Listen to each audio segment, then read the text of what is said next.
Okay, I feel like I've given enough time. So, hello everyone. Finally back to doing some VOD reviews. We've got a couple here. Gonna start with Bup. So, Bup submitted one game that they want me to look at from a sockeye partial rotation. Apologies in advance if it's kind of like scuffed. I've forgotten how I did this in fast. So it might be a little bit slow, but yeah, we'll get used to it.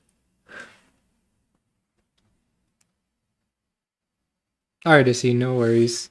Yeah, I wasn't sure if what was going on, so I kind of like decided not to, but yeah, we can try. We'll see, we'll see.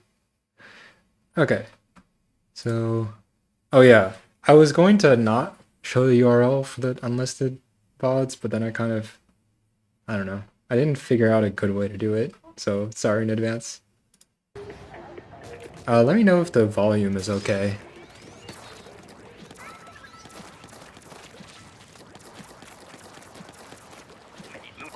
So, so okay. This comp, a lot of you have probably played it. Sakai, one random. So cycle weapons that you always get, and then you have the one random. As far as comp synergy, I think, all three of these weapons have decent AoE. The single target is okay. Not amazing, but not bad. And then Machine, of course, very good at sticks. You have pretty good overall coverage of everything. So this is a very well-rounded rotation, and you're not really relying on your one random weapon to fill in the gap, as you are with a lot of other one random rotations. I'm not sure if I played this rotation very much. I don't quite remember. Okay, we start out with High Tide Mud. Oh wait, I should... Wait, give me 1 second. I totally forgot to look at the notes, which were with all of the form submissions. I need to do that. Give me 1 second. I'm gonna pull that up.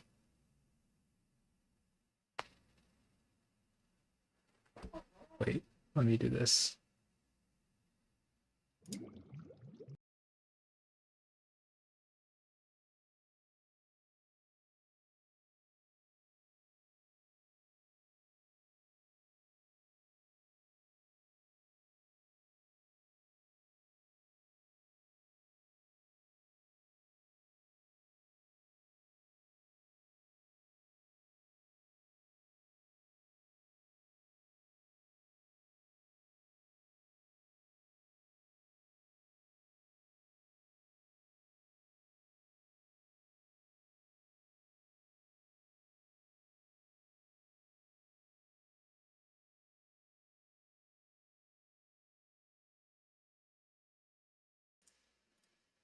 Okay. So you wanted me to focus on wave 3, but other the other waves are also fine to look at. So okay, that's important to know. Okay, so first wave is High Tide Mud. I've already watched a little bit of this game. I think in general, Sakai, as probably most of you know, is very, very good from High Tide Mud. So you tend to be like, oh, you want to burn a lot of specials for the good wave, because the more specials you burn, the higher your egg count. Something I want to note with Kraken on High Tide Mud, so I forget the exact timing, but okay, so you can use a charge attack to kill a mud immediately, right? And there is a cooldown for if you kill a mud, especially this left one, it can't respawn there for a little bit of time. Obviously, it can't respawn for the very next mud, but it also can't respawn if you kill the very next mud immediately. So what I'm thinking about when I have Kraken on High Tide Mud on Sockeye is obviously this left mud is much further away from the rest of these. So I want to be able to use my Kraken for more than just one mud. So what I'm thinking about is after this left mode, it can only be in one of the other three. And then if I can predict it correctly in Kraken so that I can kill whichever mud that spawns immediately, the next spawn cannot be here. So I can predict. So if for example, if the spawn is here and then it goes to basket and I'm here and I Kraken and I kill basket immediately, it won't be able to go back to the left. It has to be either spiral or the right side. So I can already move towards there with Kraken and immediately kill whatever comes next. So that's what I'm thinking about with Kraken. Obviously, you want multiple muds.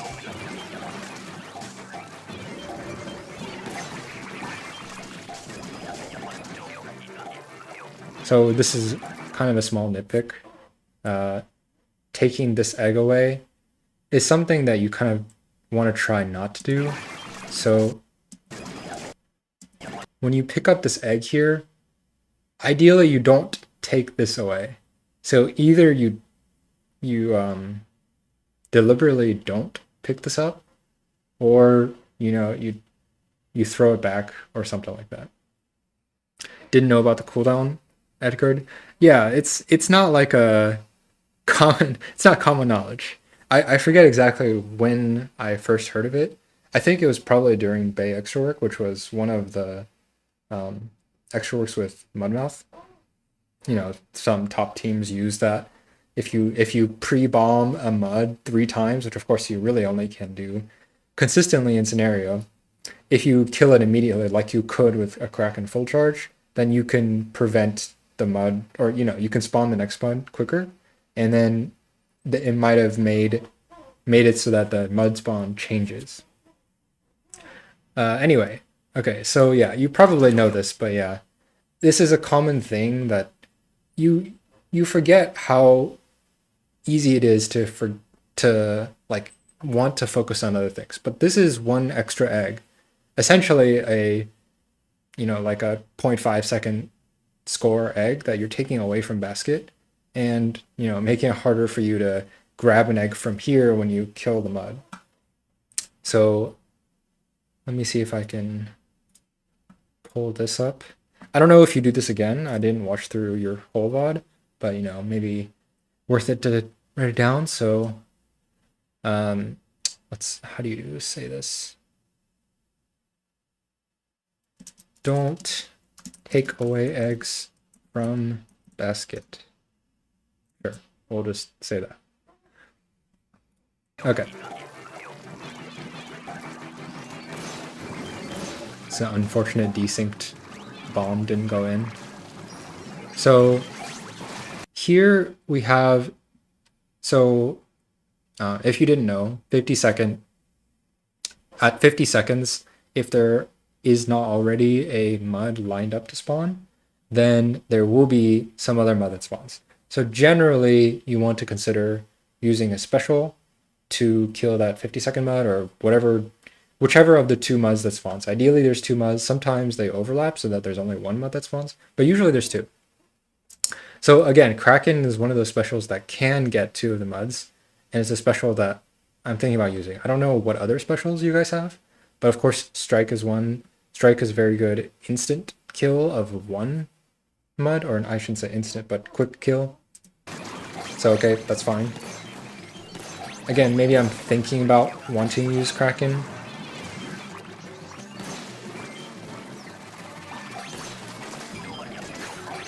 So here we know that if we use Kraken, then the next mud, because you insta-killed this and the previous bond was on right, it will either be left or spiral.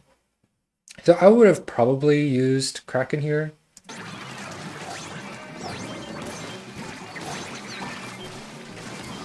We see that. Oh, okay, it didn't die quick enough for it to not spawn there again. Okay, I know that this is not the VOD review of your teammates, but I would say this Booyah, not really necessary. You have a lot of good AoE options. These Quahawks aren't really going to bother people for that much. I would have held this Booyah.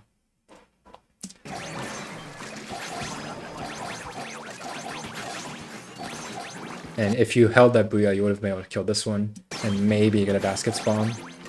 but it's fine.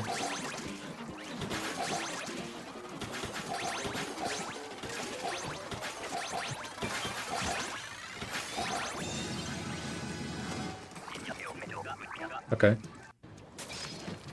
Hello, turquoise. So here we get G-Slosher. Of course, very good.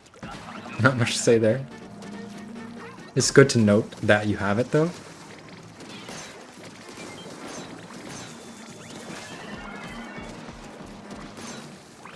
Okay, so I'm looking at the movement here. So you know that your eel, this eel's on you. Actually, it might not be on you. There is, okay. No, again, this is very nitpicky, but if you've been to one of my VODs before, or you've watched one before, you know how nitpicky I can get. So here, I'm nitpicking on your path here.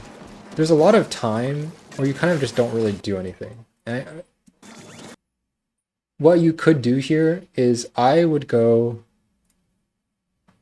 gone straight this way. Just get an egg, throw it. Right now your ink is useless. Like spending time recovering ink is not doing anything for you. Either you go that way or you go this way. That is a terrible arrow.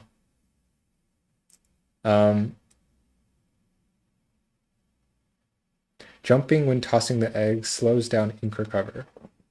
It does, actually. That's something I forgot to mention. Maybe I didn't notice it. It is, if we actually, you know what? Let's go back. I'm assuming you mentioned that at the end of high tide mode. Actually, yeah, that is a good nitpick. Thank you, Jujutsu. Jumping when throwing the egg, when you don't need to jump, it's exactly, okay, well, I shouldn't say exactly, but as far as what I understand, it's 6 frames. I need to make this thicker. Can I make it thicker? That did not work. Whatever. So it's 6 frames of lost ink recovery time comparing jumping to not jumping. This is pretty significant. Like a lot of the time at the end of the wave, you're like a couple frames off from getting another egg in, and this is the difference. Jumping even once is 6 frames. If you jump 3 times in a row, that's 18 frames, right? That's a significant amount of time that you're losing. So this is very important on Bone Rattle. Of course, this is not Bone Rattle, but this close to the basket, you can easily squid roll. Squid rolling saves, or comparing squid rolling to doing nothing, just recovering ink, it's 1 frame. So this is on flat ground anyway. On flat ground is 1 frame. So it's really very little time loss compared to jumping. So yeah, thank you for that. Let's go back. Sure, I'll write that down. Don't jump, throw when you don't need to.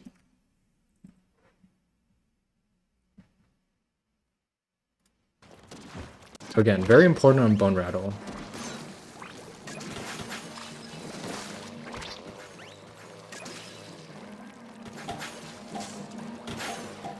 So the 2 bosses killed, 6 eggs collected. This is not what I want to see. What you want to see here is if you kill 2 bosses, this should be a 5. That egg needs to be left there so that you can see the snatchers. I'm pretty sure that, at least in your perspective, I don't see the snatchers.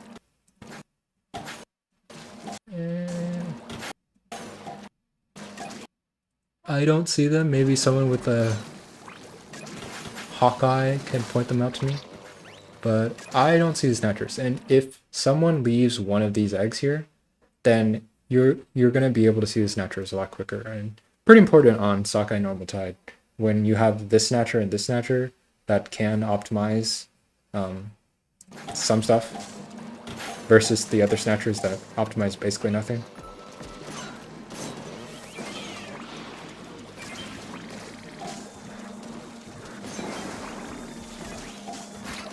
So, okay, now we see the snatchers are bad. They're far right.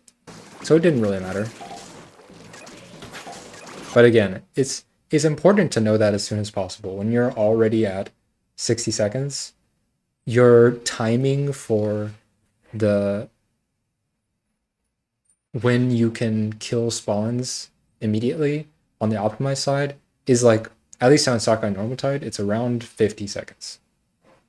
So if you only figure out snatchers at 66 seconds, then there really isn't that much time to go over. Let's say the snatchers were here, you would have to go all the way over left and then hope that there's a spawn there and then have some optimized eggs, but it's really too late. You want to know immediately. Don't you know they're back right by process of elimination? That's true.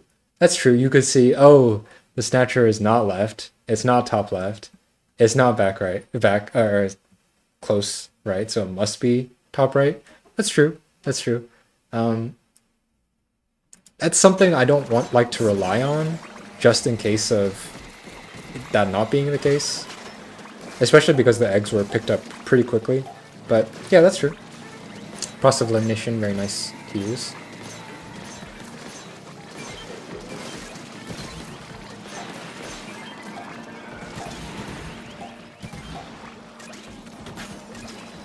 So there's 3 people at Big Shot.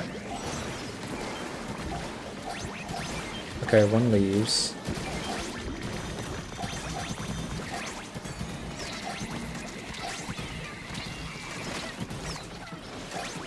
I'm just watching this through before I make any comments. I'm not a big fan of having Machine be the one that is killing the big shots. I know no one else was shooting at them at the time, but if I can pull up, let's look at this. My trusty dusty DPS sheet made by Centratide. Thank you, Centratide, for keeping this up. Let's see, what is a Machine? Machine, 268 DPS. Compared to Squiffer, 353. Cycle, 371. So ideally, you're not the one killing the big shots. You have significantly less DPS than everyone else. And it's probably lower because the actual DPS is lower. Because you're not perfectly doing 1200. So yeah, I would say ideally it wouldn't be you. Now maybe they're occupied or something, and it is good to be able to kill big shots before they shoot. I don't know. It's not ideal. Squiffer is one of the best weapons overall in SR. Yeah, it is. It is not the best for single target DPS, but it is one of the best weapons overall. If you consider 2 big shots at the same time, then Squiffer dealing 300 to both is like 700 DPS or something. So yeah, Squiffer is a good big shot weapon for sure. Okay, I like this. Going for Farix first.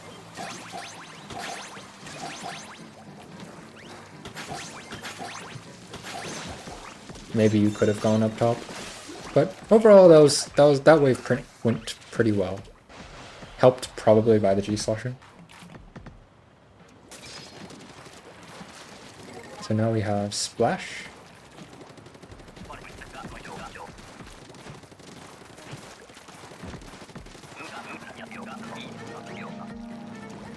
And Big Shot. Okay, let's see what happens here.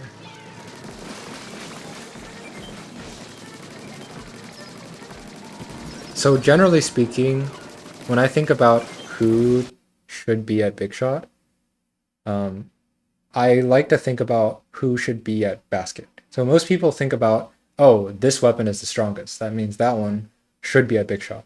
But I also like to think, oh, but who can handle, especially on low tide sockeye, who can handle the sticks at Basket quickly? And that answer is Machine. So when I'm looking at this comp, Machine should definitely not stay here. Machine should be the one going back. And even if there's no sticks, that's fine. Like, the whole point is that you're there if there are sticks. So I would say everyone, all of the other weapons could be here, depending on your special. I like that I like that the Kraken user stays at Big Shot, because Kraken's very strong at Big Shot.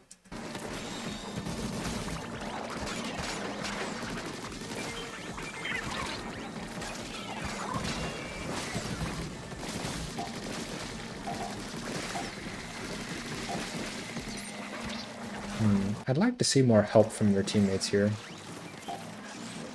I guess they went back to lure. I'm not entirely sure.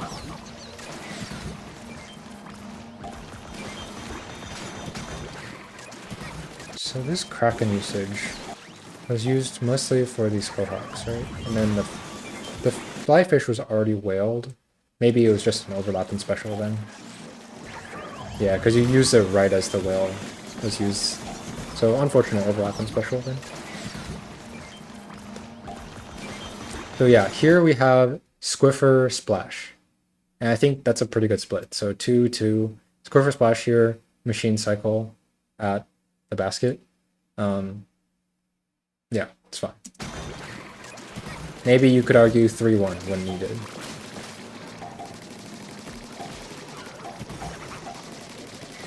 So now we have the splashes alone. I'm gonna keep watching first, see what happens.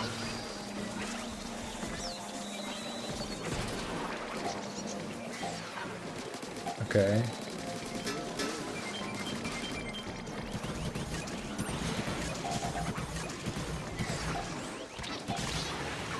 Okay.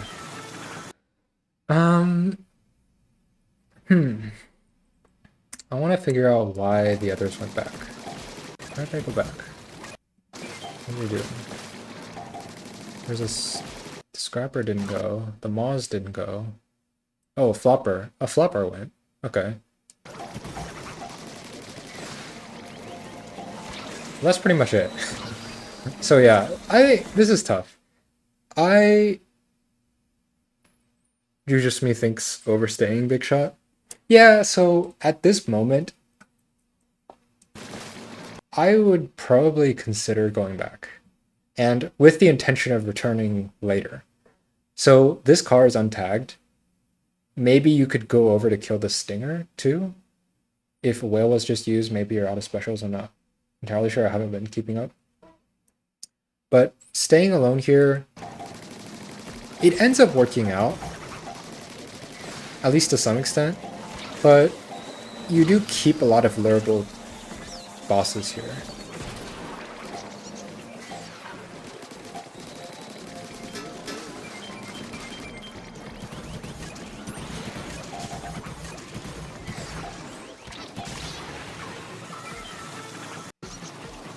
I'm gonna watch through the end of the wave and then make some more comments.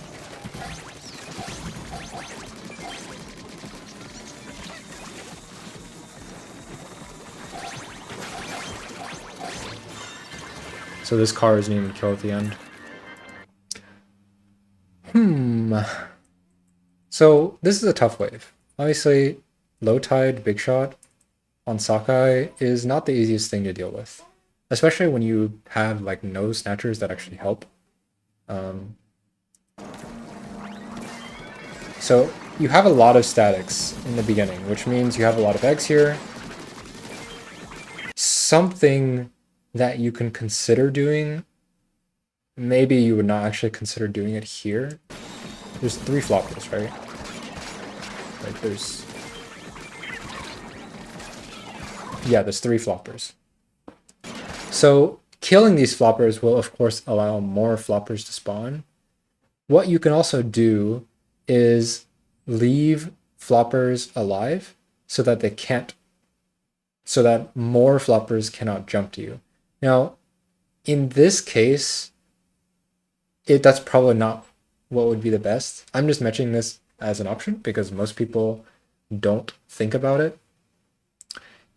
So what I'm specifically referring to here is the fact that if you have a flopper aggroed onto you, if it's targeting you, you cannot have another flopper targeting you.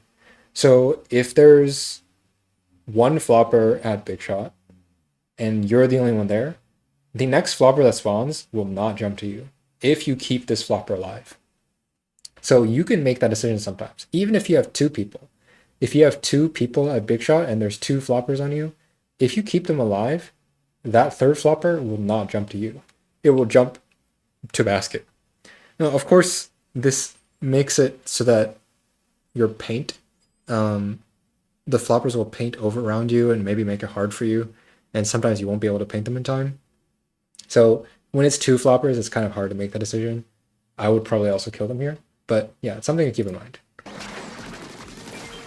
Of course, this does generate a lot of eggs at big shot.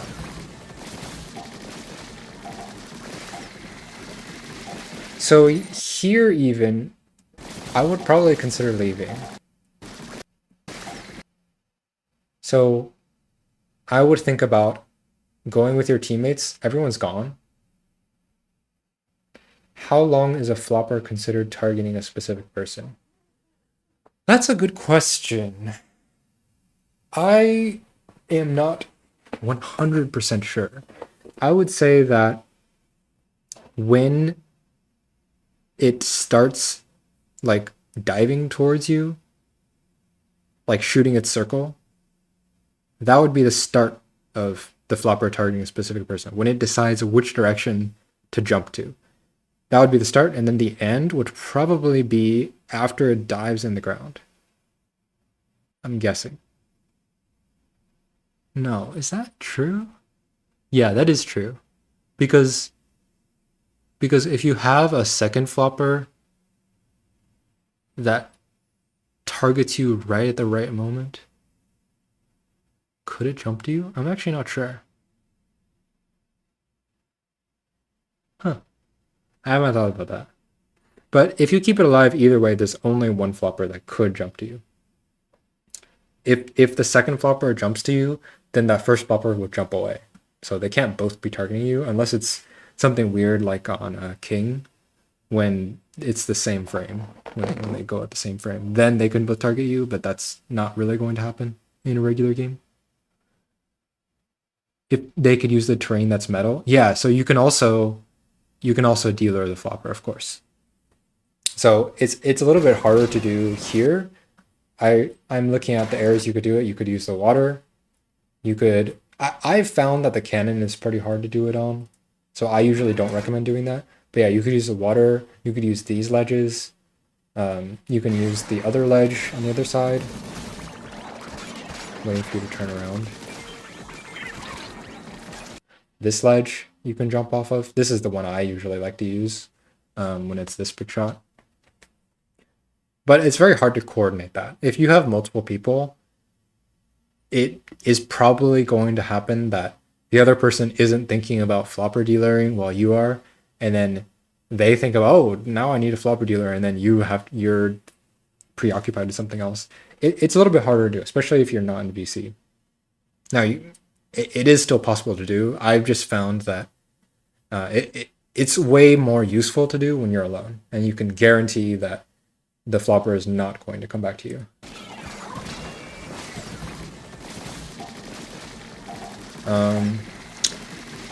What was I saying?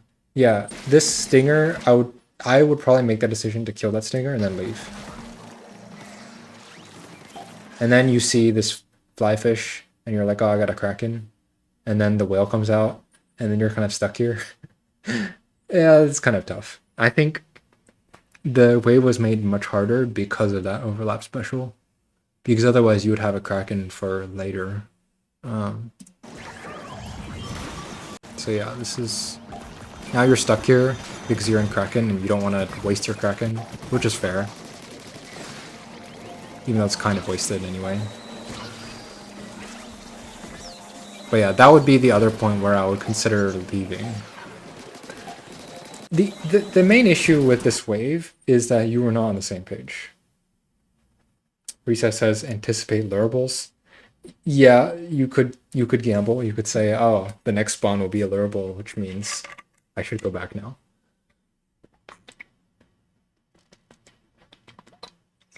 Sometimes you get statics instead, and then there's nothing you can really do about that, whether you stayed or left. But yeah, it's nice to be able to lure everything you can from the big shot when there's not enough statics to justify being there. But okay, I was saying the main issue with this wave is that you were not on the same page as your teammates. When your teammates left, you needed to go with them, whether you wanted to leave or not. You are not, the splash is not the weapon that's capable of soloing big shot. Honestly, none of these weapons are particularly strong at soloing big shot, even with a lid. Like this big shot especially doesn't isn't able to be solved with one lid as other big shots are. Either you all need to stay here, you needed to, all three of you, just kill everything. Kill everything here and just collect all the eggs and have one person at basket. Or you needed to all go back and lure. And that's part of, I guess it's one thing about communication. It's one thing about just seeing what your teammates are doing. Maybe you could argue your camera wasn't looking at your teammates enough to figure out exactly when they left. That's a hard argument to make. I think it's pretty tough to think about always looking towards your teammates to figure out what's happening. Maybe you would expect it this way. Spamming here. I didn't notice this on my first watch through. But yeah, it ends up not working because both of you die, which is, I think there's a little bit of snowball at that point. You did your best to clear it with killing those lids, which you did a good job of that. You did a good job of making sure things were dying and not dying quicker. In the moment, leaving Big Shot felt a little weird, especially with the fly fish that ended up spawning later. Yeah, it's tough, but sometimes you just have to give up. Even if the fly fish is there, if it's one fly fish, you can live one fly fish and lure everything else. Those two lids that spawn at the end, these eels, the floppers, all of them would have gone to basket. And most of the statics were early wave.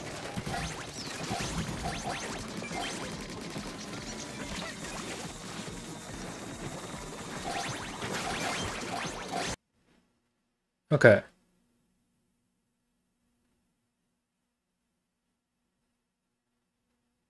I'm thinking of overall things to say.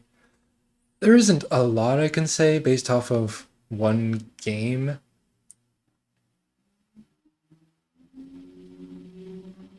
What was wave 2 again? I don't remember. Oh yeah, this big shot. There's two waves of big shots in this game. Yeah, I think I've said pretty much everything. Your message got deleted. I have no idea why that would be the case. I don't think I have any auto mod on YouTube. I don't think that's even a thing on YouTube. Maybe it is. Maybe it like deletes profanity or something. Sakai is a big shot generator. Indeed. Okay, I'll say I've said my piece. Feel free to still ask questions, of course. But let's move on. The main point was to look at teammates. Yeah. Especially when you're not VCing. Look at teammates. Hopefully they say this way. Maybe they don't. Let's see, what is this?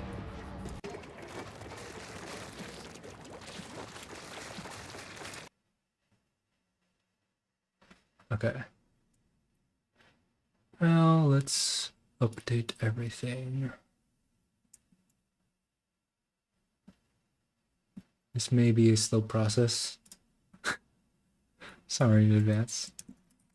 Spawning grounds.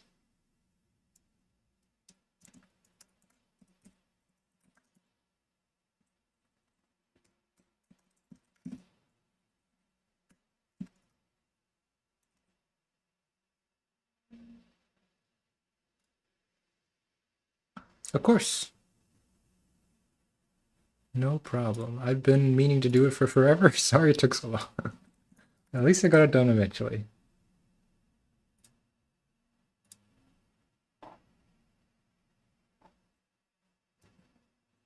Okay.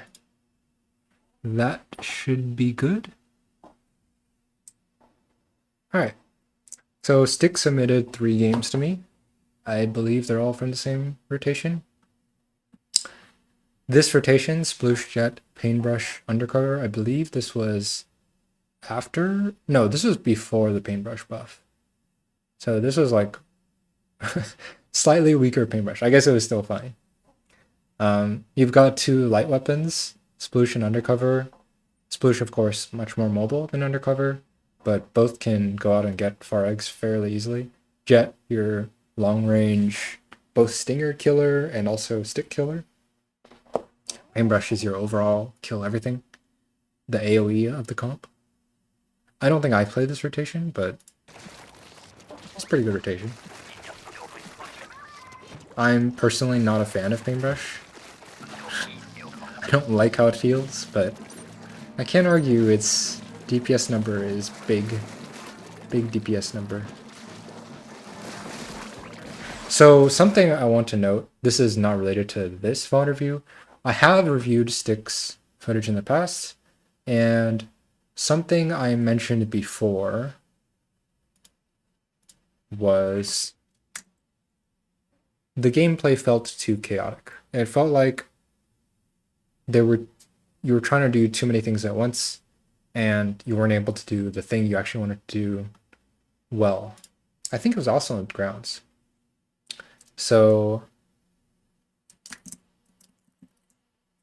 compared to last time, chaotic? Question. Let's see. Differences or lack thereof. Okay, that's something I want to mention. So something that I like to emphasize is not killing lessers that you don't need to kill. Viewers should look out for VODs of mine that are 150 plus so that there's more potential. I only play freelance, so it's not that common that I get high scores. If you read my Google form, I say I prefer overfishing squads to VOD review because that is what I am most familiar with. I'll be honest, I really don't play that much freelance, and freelance strategies are quite different from squad overfishing. So if you do submit a freelance VOD, which you are free to do, I probably will not be able to give you as much advice as I could for squad overfishing. So the score doesn't really matter that much. It's not about the score, it's more about whether you're playing freelance or in squad. So, but feel free to submit whatever you would like. Low scores, high scores. You probably shouldn't submit like insta losses. Like I don't think I'm gonna be able to give you any advice for that. But no, score. Don't worry about the score. Okay, back to this. So there's this one Quahog. It really should be ignored.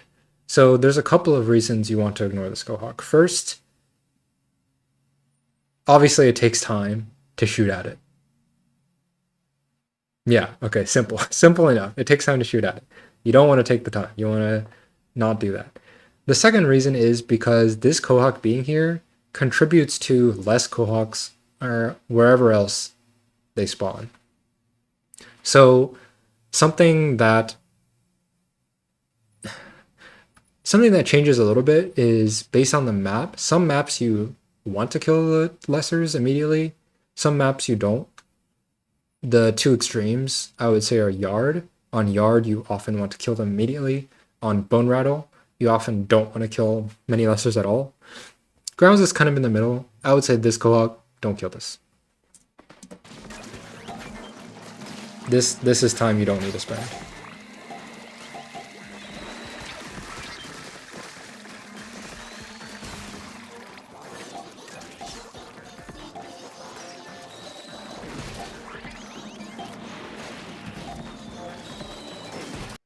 So, okay, so the decision here was, let's see what's on the screen. So we know that snatchers are from basket. We know that the mid or the docks are optimized. when I look at this, I see this big shot, I see this lid. These are both optimized. This can die immediately. This can die immediately. I would probably kill the lid first, but it really doesn't matter. Just kill. Even the malls, you can just kill it. So after this lid is slammed, I would go, okay, I guess you tried to get on it to kill it. Unfortunately couldn't because of map geometry.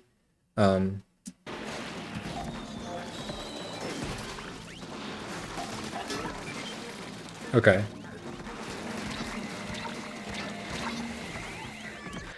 Yeah, so I probably...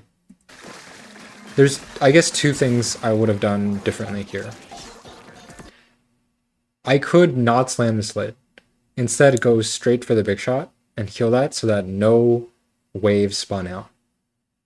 That's one thing. The second thing is you could decide to go this way. If you really wanted to kill this lid, then, you know, this is kind of hindsight is 2020. But when you see geometry like this, when there's a slope, it's pretty often that the lid is kind of harder to get on from the lower part of the slope. So you want to go to the higher part of the slope when you can. And of course, in this situation, the area is pretty clear. So you can go to the higher part of the slope. So either I would have gone this way, or I would have gone straight this way. You can just completely ignore the lid. You could slam it to prevent lessers from spawning. That would be fine. But this slight lack or loss of time, it makes everything go wrong.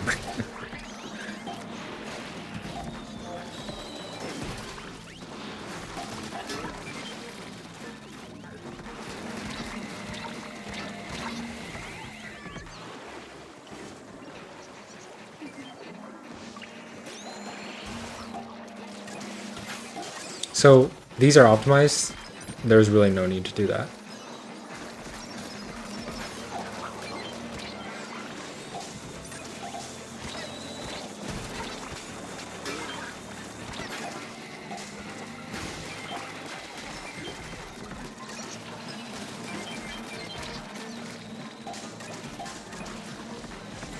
Okay.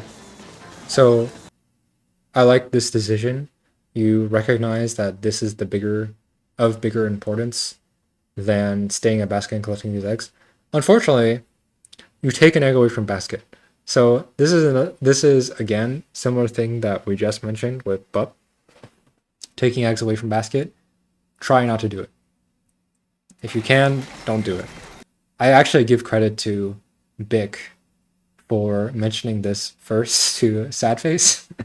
This is why I even mention it multiple times this quickly at all. It was very emphasized by Bic, so I emphasize it too. It is important. If you're going to collect the eggs, collect. So I see this path of eggs and I want to go this way. So in order to get through without picking up an egg on my way, I want to clear a path, right? So I pick up this egg and now I can go this way.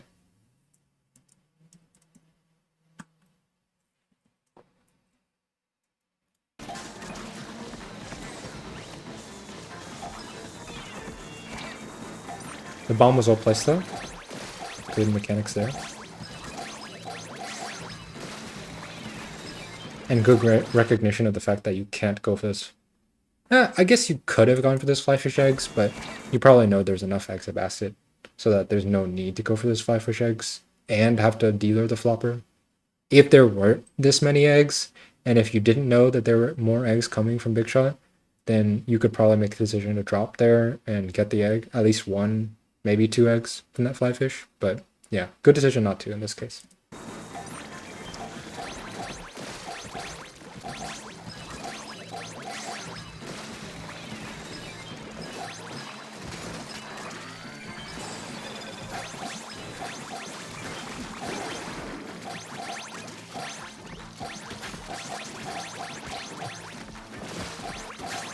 So yeah, I still see a little bit of that chaos that I mentioned before. This kind of, before this, There's a lot of squid rolling. There's this squid roll that kind of really isn't necessary. It didn't accomplish a whole lot. That squid roll that doesn't really do anything. You probably wouldn't have been able to get that third egg. But yeah, I would still say work on this chaos. You can sit still and it's fine. You don't have to do things. You can just wait for your ink to recover. It's totally fine.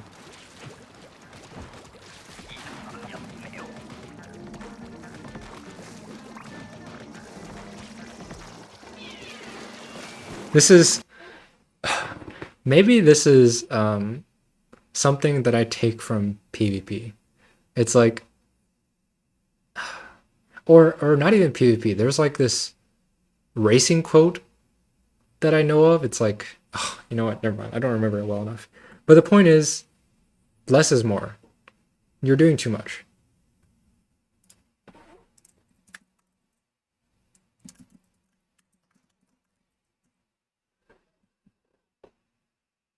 Like all this shooting, like what is this? You know? Oh, why are you shooting? What are you shooting? This squid roll is actively detrimental because you haven't started recovering ink yet. So if I hate how Twitch only goes back by 10 seconds. So this bomb throw into squid roll, it's still during white ink. You want to avoid this as much as possible. You don't want to be in the air while you're in white ink and then stop being in white ink because that just extends your white ink frames.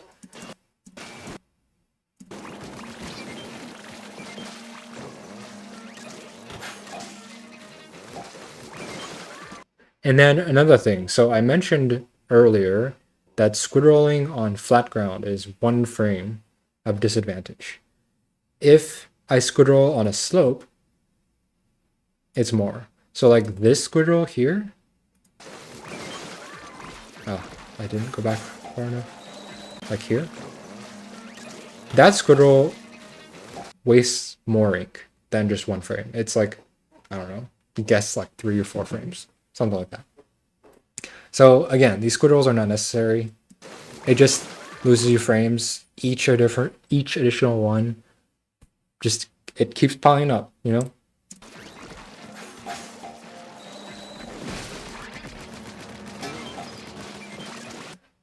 So here, another small thing. Oh, I feel like I'm nitpicking so much. I'm sorry.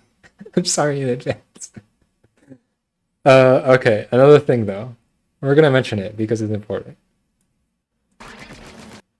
So when I see a lid like this that's crushed and then there's lessers that's going to come underneath the lid, you want to wait for the lid to rise up. And sometimes you want to wait for more lessers to go underneath the lid. So someone else shooting at it, yeah, I guess with the sploosh there, it's fine because the sploosh can deal with the coax. Sure. I would still say it's an overall loss of time. But okay, fine. The sploosh was there, so it's fine.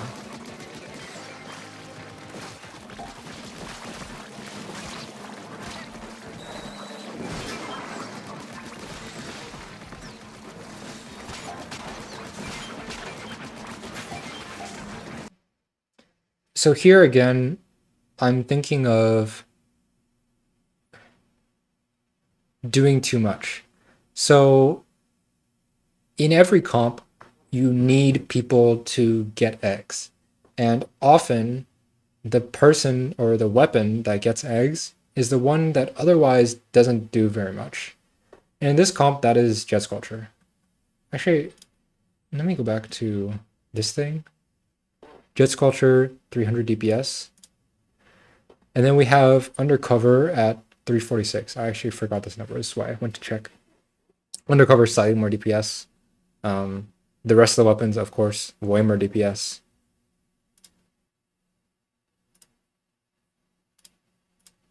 Let me delete that. So in these cases, when I am Jet Sculpture, I want to try to spend my time throwing the eggs rather than shooting. So this is like a weapon roll thing. So here, I can let this person kill this flopper. Instead, I can run these 2 eggs and not spend the longer time that my weapon takes to kill the flopper, and instead get the eggs, which someone needs to do at some point, right? So it might as well be you.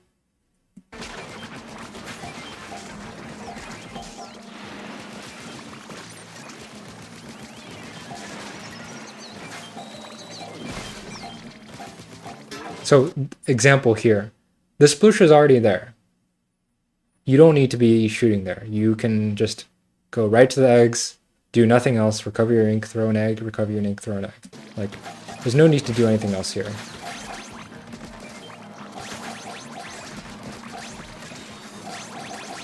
Where Jet excels, why people think or say it's a good weapon, is because it can use its DPS early. So an example of killing this chum early, yeah, that's a good use of Jet. No other weapon can do that quickly, that efficiently. Getting damage on these eels, sure, you can pre-damage the eels earlier than other weapons would be able to, and make it so that they're less of a threat once they come. I like these uses of Jet's DPS.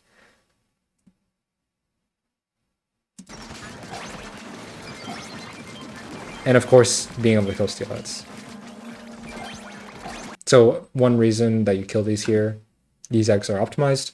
It's kind of late, 33 seconds, but on high tide, when the eggs are this close and the snatchers are right there, it doesn't take as long as 50 seconds to get these eggs closer.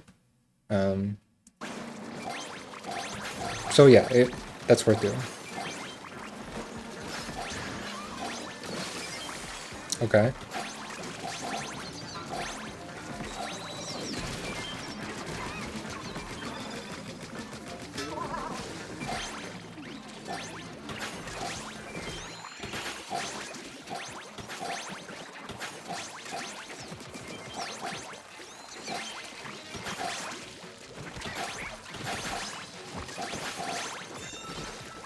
Ended up as a good score. Okay. Overall, good wave. So if you didn't know, this is for those that aren't as familiar with HLM. There are, so on each wave, it's 30, 32, 35, and that corresponds with the number of bosses. So there are 32 bosses on this wave. It's a very easy way to remember, and each boss, of course, spawns 3 eggs. So that is 96 eggs. So the maximum number of eggs is 96, and this was 91 out of 96.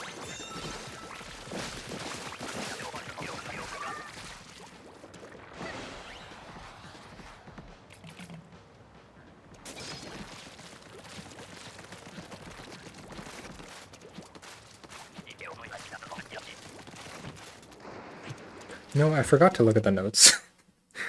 I don't think Stick had much notes to say, if I remember correctly. OMG, that's new to me.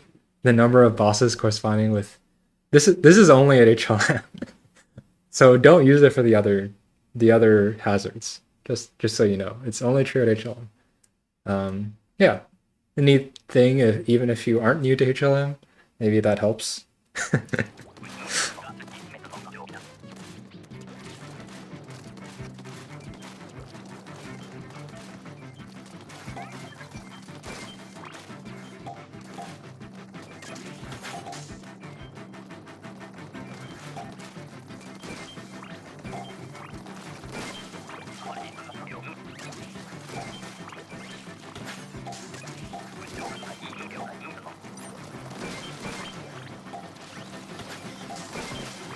Okay, well used for first approach.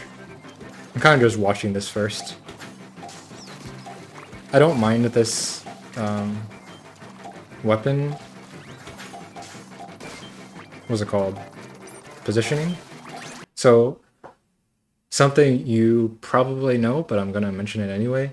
these light weapons, people mostly say, oh, light weapons can swim faster. What people don't focus on as much is that light weapons can also run faster.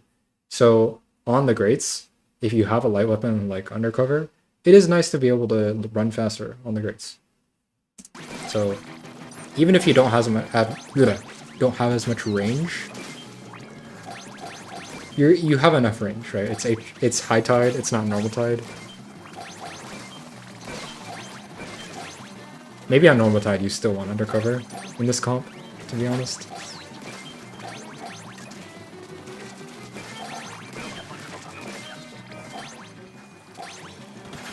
I always forget light weapons run faster. Yeah, it's not something you usually think about. Because it's not usually relevant, but sometimes it is. Okay, so I'm guessing that you know that there's some other special that's coming. So you don't use the splashdown on the ship? Yeah, okay, there's a crab. Sure. I might have missed the booyah. Haven't really been paying attention. Oh, there's also a whale. Okay.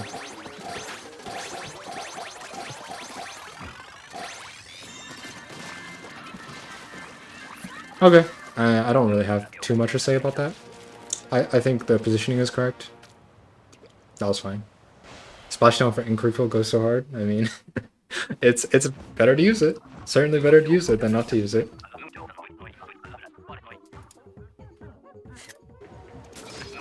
Oh, I should close that. Nice score, by the way. I'm assuming that you submitted high scores to me, which is fair. High tide mud, okay.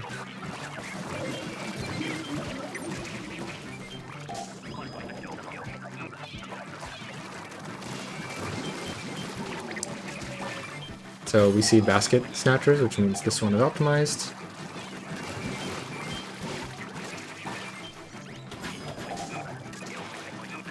Will being instantly used for the far one. I think that in this case, probably I would have saved whale, just in case there are more eggs to come later.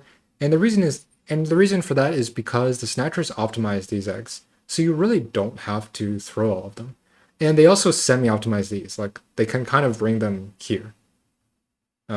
Okay, well, usually it does that and then only does that for a couple seconds, and hopefully it doesn't do it anymore. Okay, I think we're good.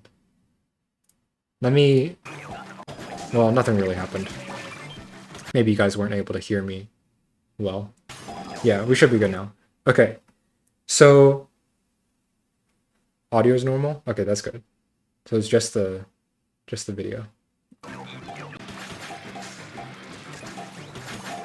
So yeah, so I see two piles of eggs. Sorry. I see two piles of eggs, one in mid and one on the right.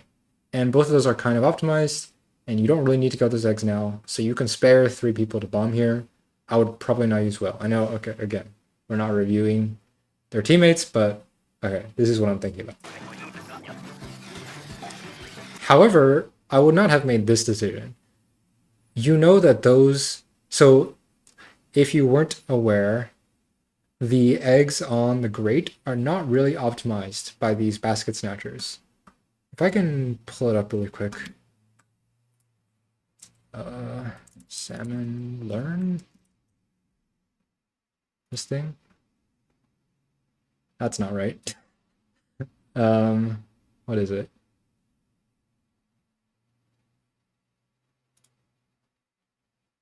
I don't have it on my... Okay, you know what, whatever. I don't have the bookmark on my Windows. I don't usually use Windows. Anyway, hello test. Yeah, okay, so those great eggs are not really optimized by these mid snatchers. They don't really, the angle is not really good enough. So, so as soon as this whale is used, I still go over here. I would go this way. You're the closest one, you're undercover again. So again, the run speed matters a little bit at least. I would be the one going over there and getting the X. SMH second link? Okay, whatever.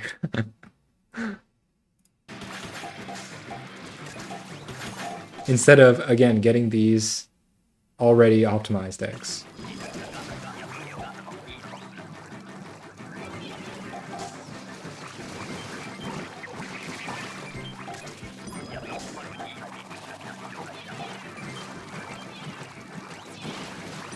Okay, crab used for 50. Again, we're getting optimized eggs here. I think I've seen enough that I want to... what do I want to write down? Need to focus on optimized eggs first.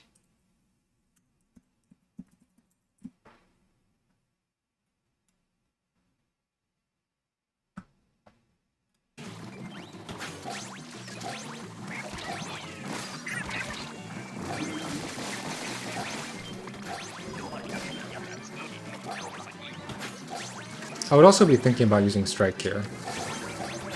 Splashdown is kind of hard to hit when there's so many coax in the way. Okay. It's a good strike usage.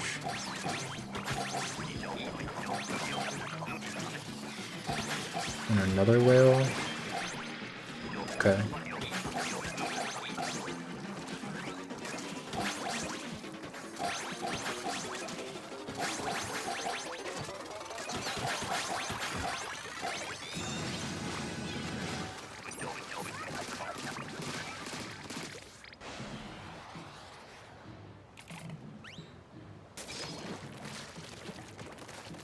High tide again. I can skip forward.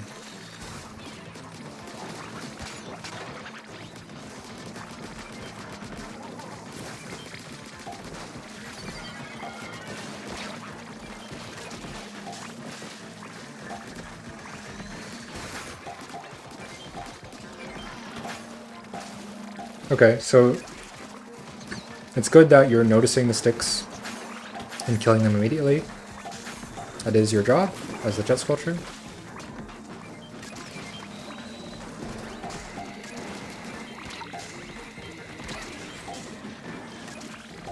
I want to see what you do for this heal. Okay, going in mid, giving up the space to the heal. That works. Good lure of the lid. Okay, that cancel is kind of crazy with the crab, I think.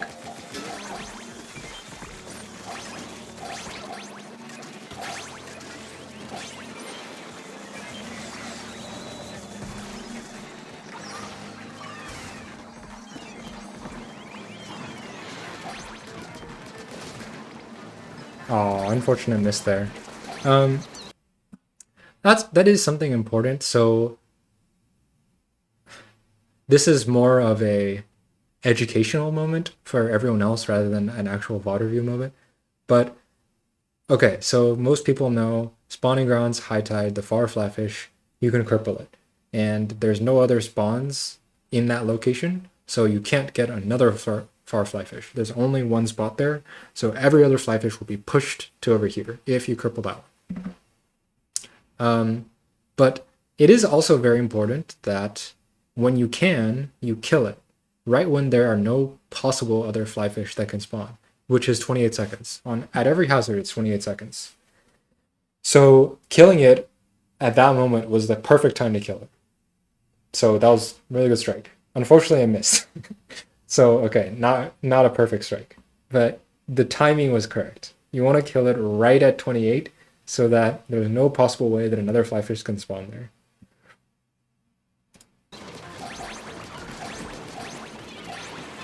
And of course not leave it alive, because otherwise you have issues with these missiles and it's kind of annoying and you have to get all these eggs while dealing with missiles.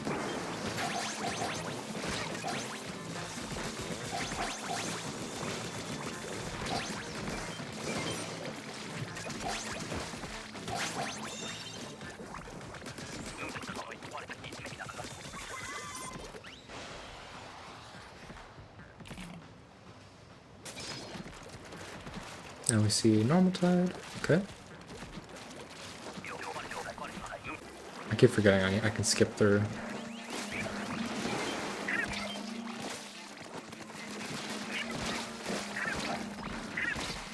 Okay, I like this decision. So noticing that the eel is on you and not going for the stinger because that would screw you and Vic over. But dealing with the coax first, that's exactly what I would have done. So now we see Snatcher's optimize here, so we can kill everything here.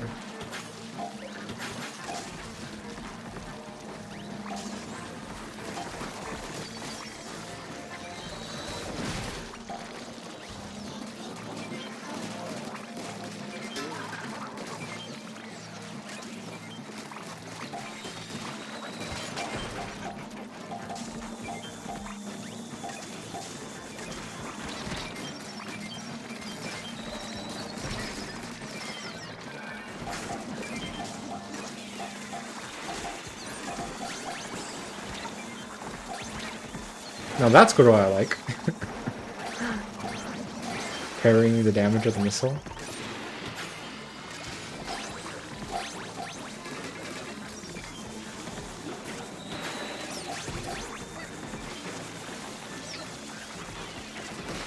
Yes, you were in this pick. This rotation was a long time ago because this VOD was submitted to me a long time ago and I haven't done VOD review in like 6 months.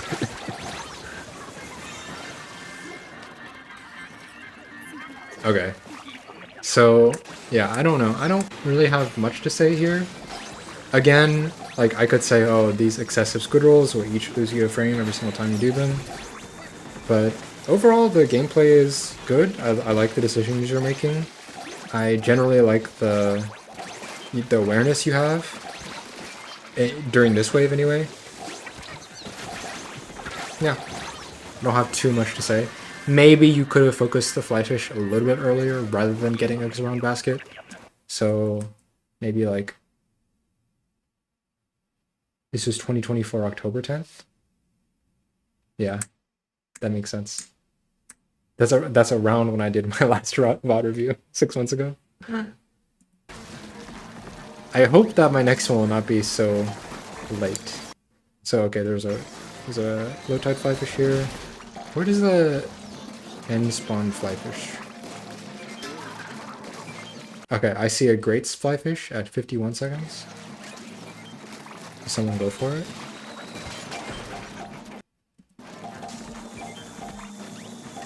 It's fair not to go for the great fly fish for its first cycle because you can one bomb it the second cycle very easily. But does anyone do that? Doesn't seem like it. This fly fish, of course, we see.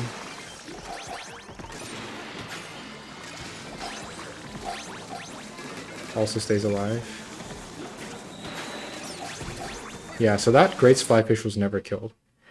That's probably the one I would have wanted at least someone to one bomb. So if you were not aware, this is for those of you that are not aware, you can stand here, right on this basket plot, and throw a bomb over to the grates over here. And as long as the fly fish is facing this way, like facing towards you, then you can one bomb it. And you don't even have to go over there. You can stay here, you can bomb on the grates. It's fairly, what's the word? Forgiving. So yeah, I would have wanted someone to do that. Maybe it didn't have to be you, maybe it should have been someone else. But if no one, then it should have been you, you know? Something like that. Okay. Next game. I'm gonna skip king. Sorry for the king likers. Not my thing.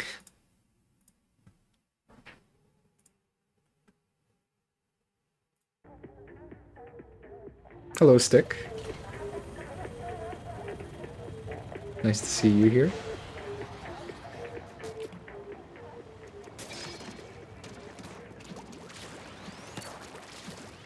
So, okay, this is a different rotation. Let me... Is this the same rotation as the other one? Oh my god. Reminds me of the fact that I got so many submissions like right when I did my last VOD review, and then I sat on them for forever.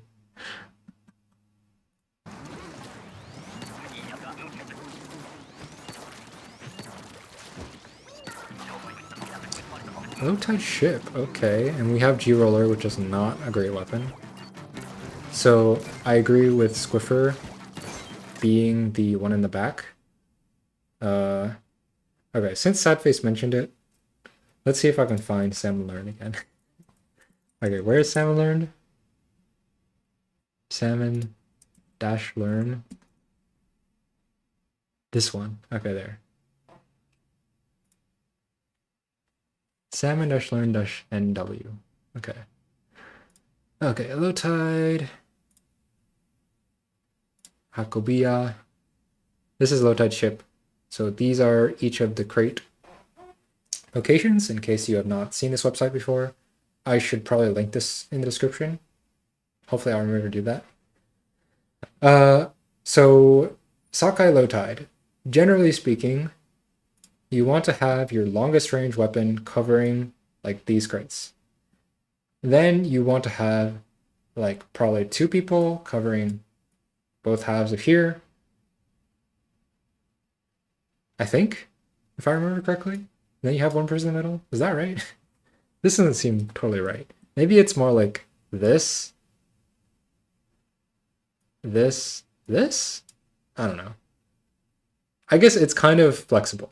This one in the back. This one in the back is for sure guaranteed. You need your long range weapon getting like almost all of these crates, except for this one. So this one, this really stupid crate, it does exist. It really sucks. It travels so high that most weapons, unless you're G-Charger, maybe you can hit it over the basket. But I don't even think Jet Sculpture can hit this one. Yeah, just leave it alone. So something you may not know about Mothership, you probably do if you play Splatoon 2. If you leave a crate in a location, the Mothership can't spawn another crate to that location until the crate is gone. So that's pretty important for this one specifically, because it's going to travel there, which takes forever, and then it's going to sit there, and then it's going to spawn Quahawks or whatever lessers that probably won't bother you for a very long time, because they have to go all the way around this way and then come this way. So yeah, this is an important crate to just leave alone, unless you're G-Charger, maybe. So yeah, okay. I'm not 100% sure of the best layout for the rest of the weapons. Honestly, it kind of depends on the crates, I think. G-Roller probably wants to be on the outside, just collecting any stray eggs. Or it can be... No, I think it should be on the outside. Okay, I'll leave this tab up, just in case I need it again. Okay, but Squiffer in this case is the longest range weapon. We're not going to count G-Roller vertical because it's way too slow.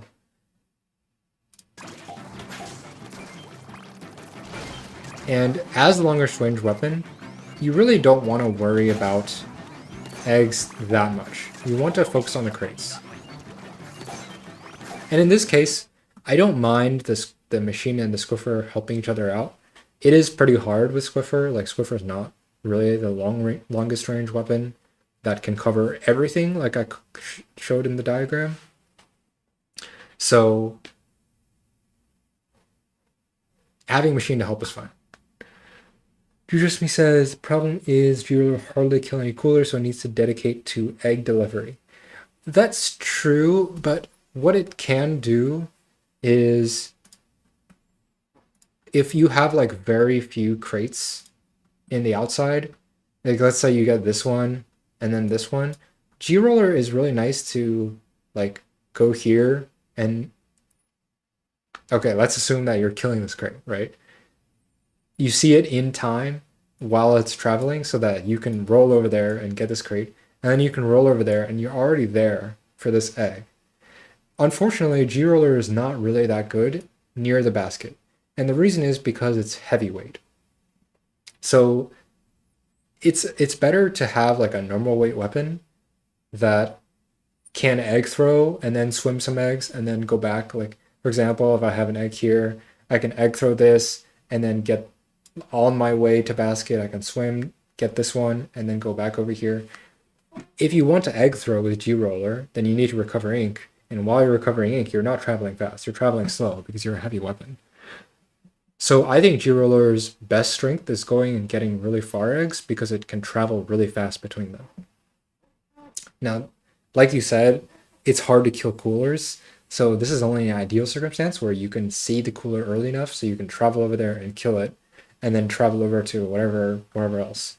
But yeah, with G-Roller, you can also act as a support because you can travel so fast. You can go on the outside some, and then you see that, oh, there's a lot of eggs here. Now I can come over here and help. And then I can go back and get over eggs, whatever. Like, the travel time is important for flexibility reasons. Anyway.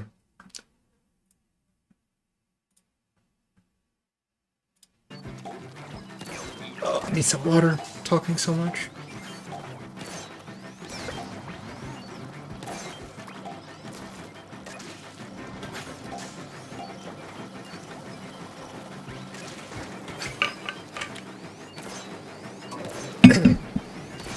I would not do that. You don't want to mess with your teammate using crab by doing extra damage to the ship. That's... yeah, I would say no to that.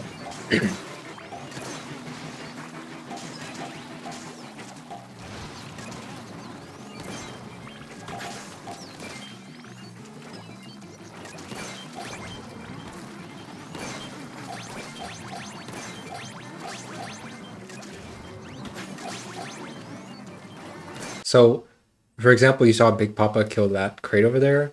That's not necessary. You just want to leave it there. Just don't even give the ship any chances to spawn it again there. You don't want that. Just kill the lessers. That doesn't take that much time. Especially when you have G-Roller, like, you don't have to worry about the lessers. Even if the G-Roller isn't there, it can come if the lessers are an issue. Just leave that crate.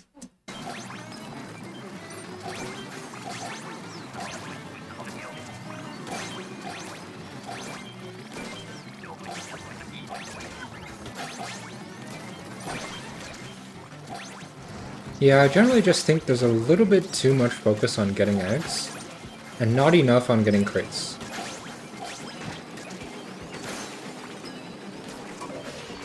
Again, not a fan of shooting the ship there.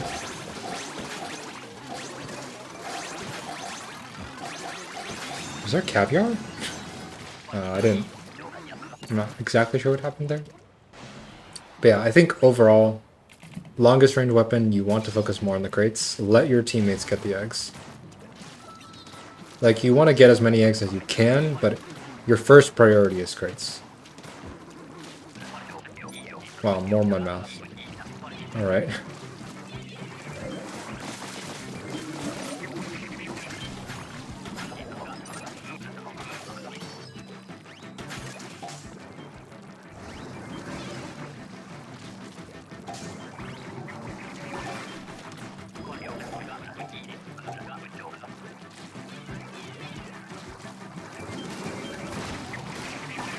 So, looking at this comp, again, there's a G-Roller.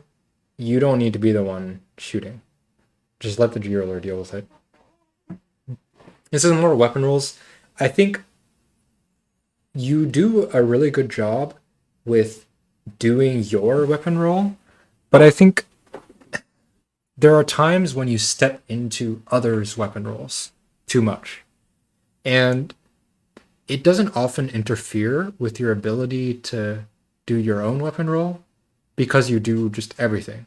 And I think what that makes you that's not the right wording. What you lose out is egging. Yeah. So because you're trying to do the jobs of more than yourself, this might be a freelance habit. I think you're losing out on egging. What I'm going to write is trust your teammates to do their jobs. And egg instead. Egg more. There. Egg more. That's the vibe I'm getting. I think I didn't notice this last time I reviewed your stuff stick. Or maybe I didn't understand it as well.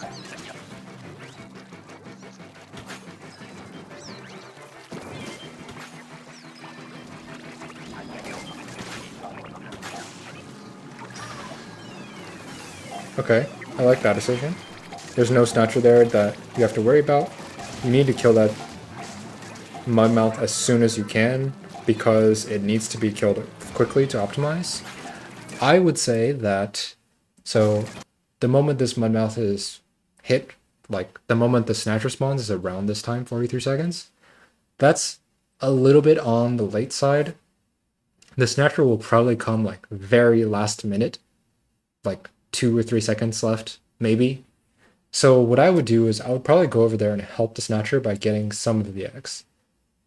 Hopefully G-Roller would be the one to do that because there's a lot of coax in the way. So maybe it's better that you aren't the one to do that. Yeah, okay, so G-Roller actually does do that. So maybe never mind. You only really need one person. Did they go there to get eggs? I'm not sure. Okay, that was a nice slash run.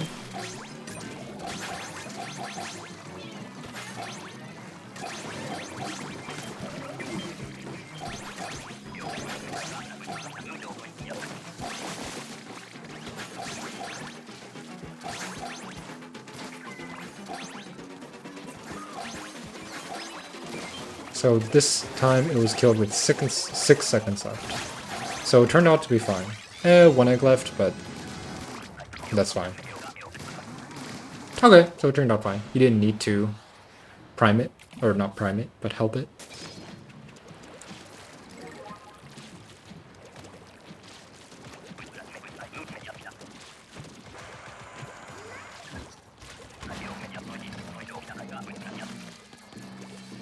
So the question there was Cycle versus Jet in the cannon. Both of you wanted to go in the cannon.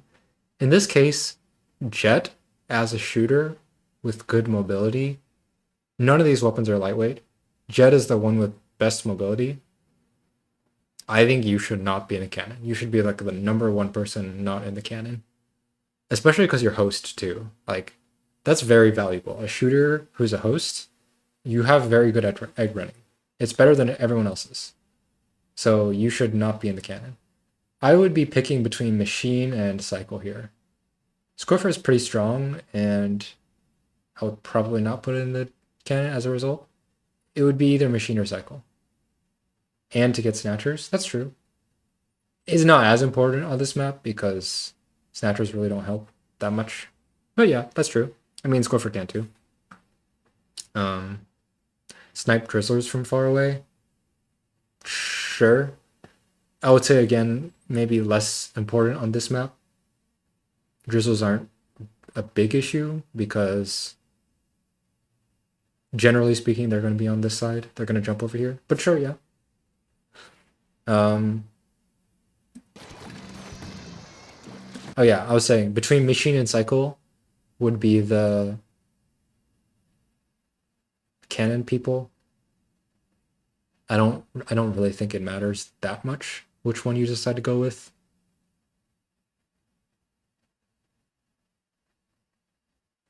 Let's look at the numbers actually. Get them from getting away. Get them from getting away. I'm not entirely sure what you mean by that reset. Oh, I need to translate. Okay. Fixed position of bats. That's what I want.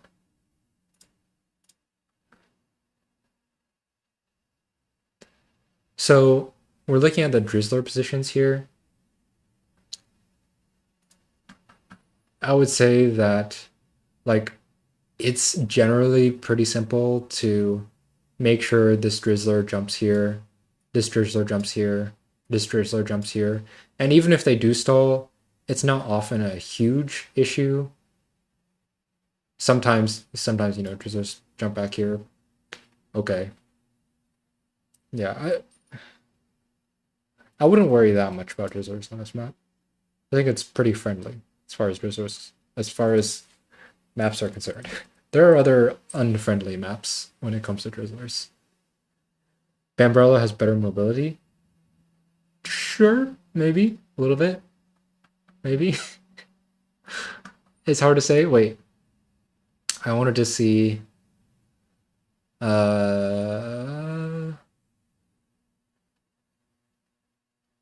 Is there a white ink on here? Is there not? I thought there was. Ink lock. Ah, there we go.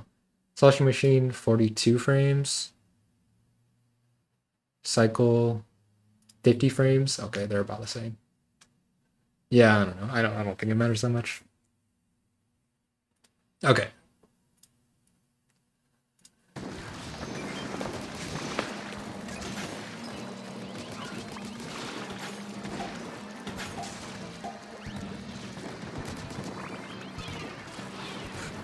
So again, this squid roll, while in white ink, it wastes a lot more than 1 frame. That's like a good third of a second there. Pretty important. Don't do that. Like that extra time you waited there, throwing the egg, you would have had enough to throw the egg immediately if you did not squid roll.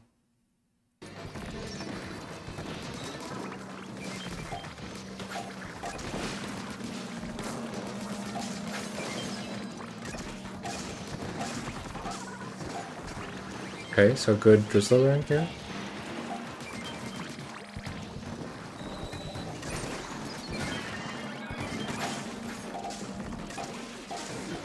I would probably think about trying to get far eggs here. So there's no lurables, there's no steelheads or lids that can be stalled. There's this group of eggs here that no one's getting. I think that's something over there. What's that? Now there's a steelhead, so now you can't go over there. So yeah, I would have thought about... There's a lid here.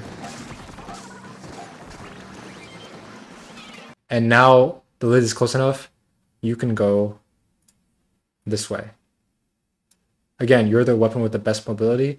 Go around the left, make sure that lid doesn't stall, and you can get 2 to 3 eggs from that group in mid. And that's eggs you would otherwise have not been able to get. Especially at this hazard, 33. I don't know exactly what hazard that is, but it's a low enough hazard that you want to be able to recover as many far eggs as you can.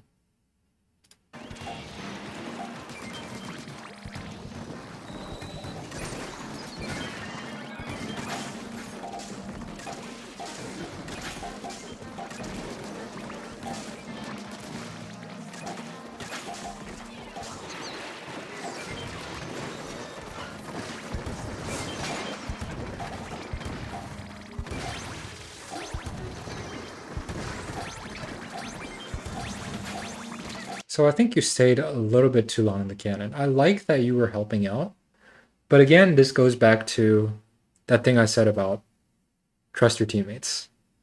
Trust your teammates to trust the teammate in the back to do their job. It's around 280. Okay, yeah, that makes sense. Around 280 hazard. When you're jumping into a cannon to help someone, you're trying to do something that they would not be able to do.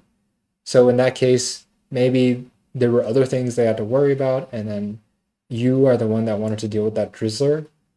That's fine. I like that decision. But I think you stayed a little bit too long. You can trust that they can get this stuff. These cohawks, this flyfish, that's their job. You don't want to make them useless by doing their job for you, because you can be egging. They cannot be egging. They're too far away. So after this drizzler dies, I would immediately go right here and grab 2 eggs. Or maybe for the flyfish. Yeah, no, I would go right here and grab those 2 eggs from there.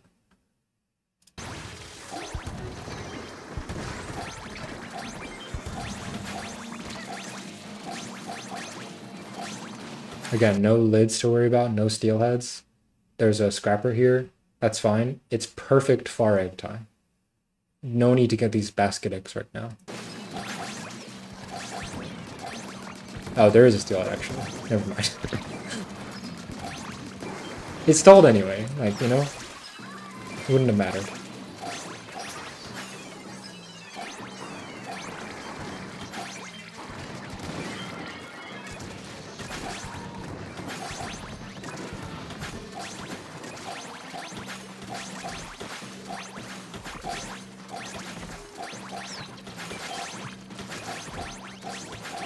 So I guess we can mention again, same thing as we did for BUP.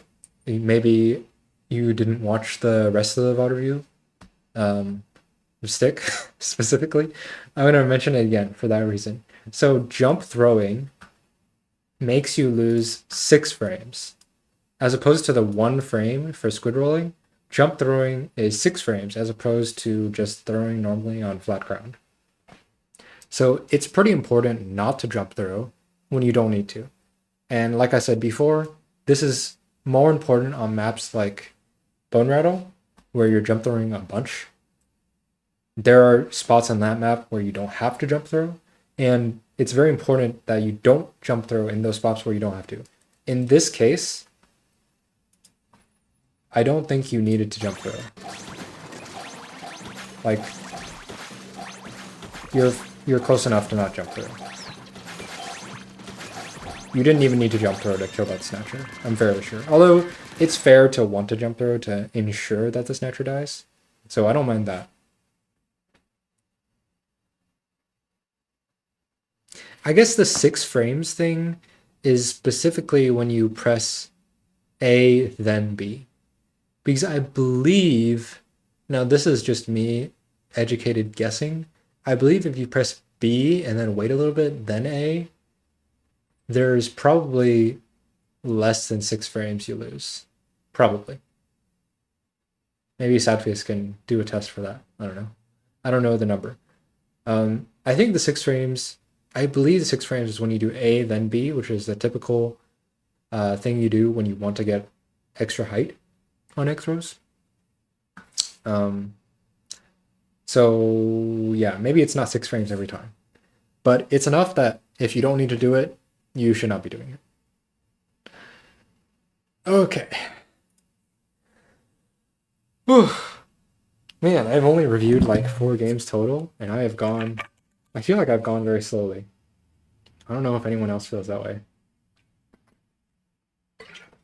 I'm reviewing very deeply this time, for whatever reason. Maybe I'm making up for all the time that I haven't been reviewing at all.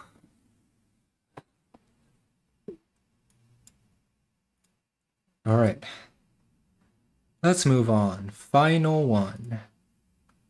So, this is BaiLan, I think is how you say that. I don't know what rotation this is.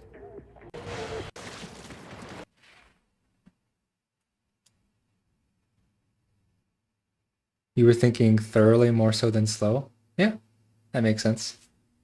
I am going very thoroughly, for whatever reason. More thoroughly than I usually am this time.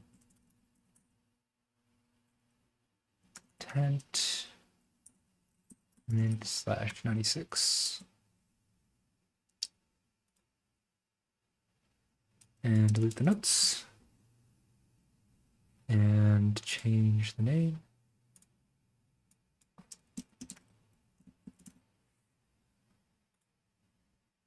Okay.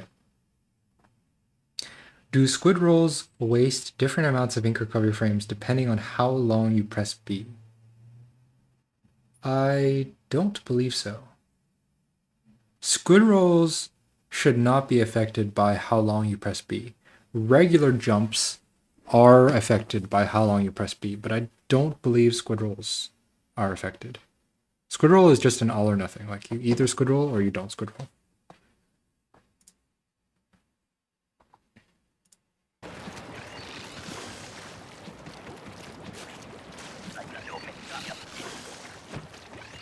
More sockeye today. Lots of sockeye.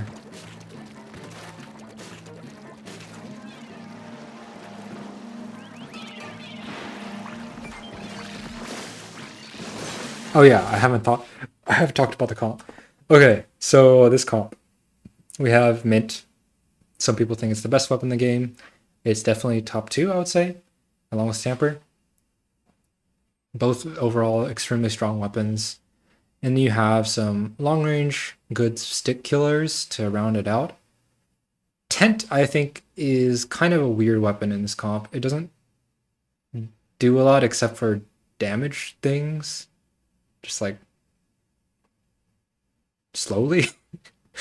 Tent is a very, very immobile weapon. It's not as bad as Dynamo, but yeah, Tent is a rough weapon in this comp, I think. Nova, of course, best mobility. Yeah. Not too much else to say. If I insult Tent, I'll have to deal with you. I am not a big fan of Tent. Tent sucks compared to Decav, yeah.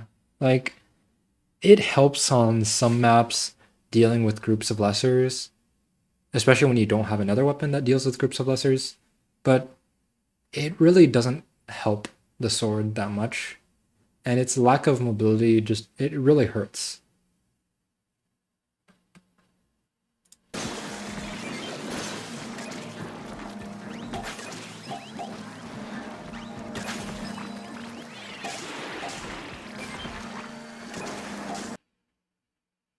I'm going to ping Nina and she'll hound you for Tent slander. Does everyone really like Tent that much?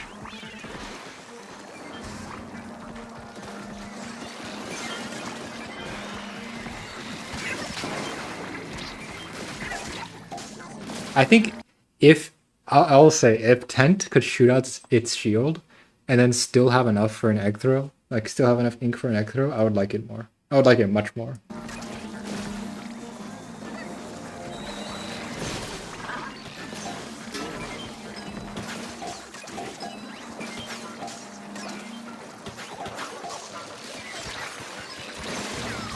So again, we're looking at weapon rules here. Like I said, Mint, by far the strongest weapon. It's probably, you don't want to be the one focusing on egging. Leave that job to your teammates. You're the one that needs to make it easier for your teammates to egg, and instead focus on lessers, focus on boss killing, focus on whatever. I guess not stick killing, but other bosses. Tent hasn't been on Junction yet, which is bizarre considering how good it'll be there. Yeah, that's true. I guess I would be interested to see how it works on JSJ. How well it works.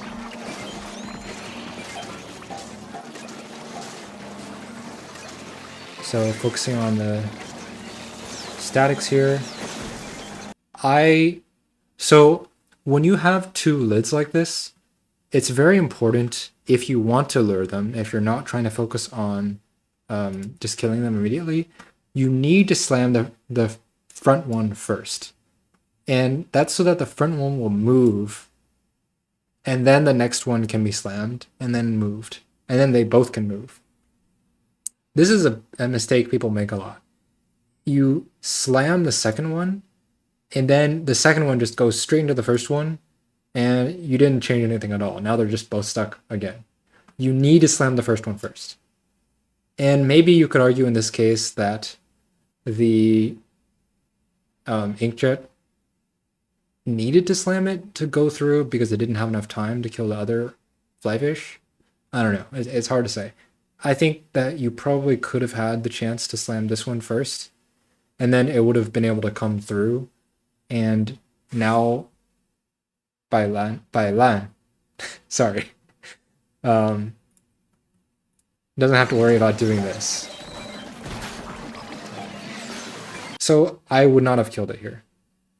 Also, I forgot to wipe the screen. How do I do that again? Erase. There, that works.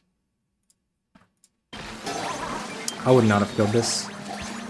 It could have came. But okay, fine. And now we have to kill everything. So all of this started because the inkjet slammed that lid. And then we had to slam this first lid and then kill it. Or I guess it started because the inkjet had to be used for the 3 statics, which is fair. maybe it was too hard to weld them because the statics were hidden behind the lids. So inkjet needed to be used, and then inkjet had to stall the lids.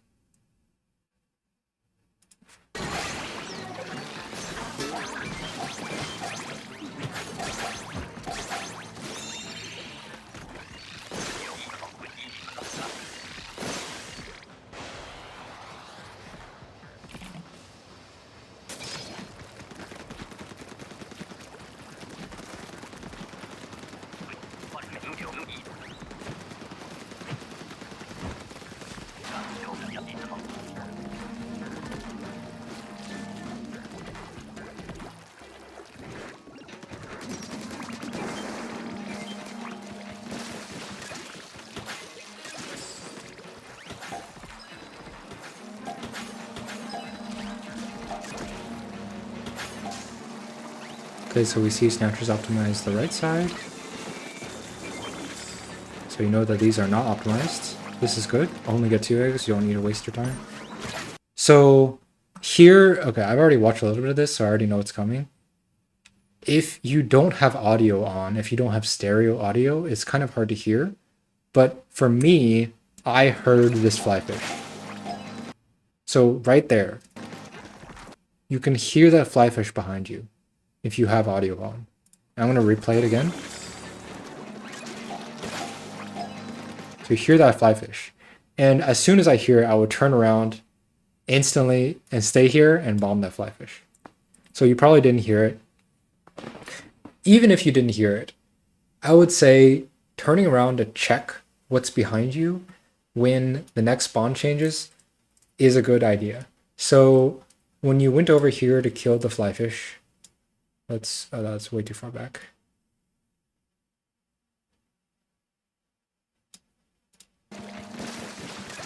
So this is the second spawn.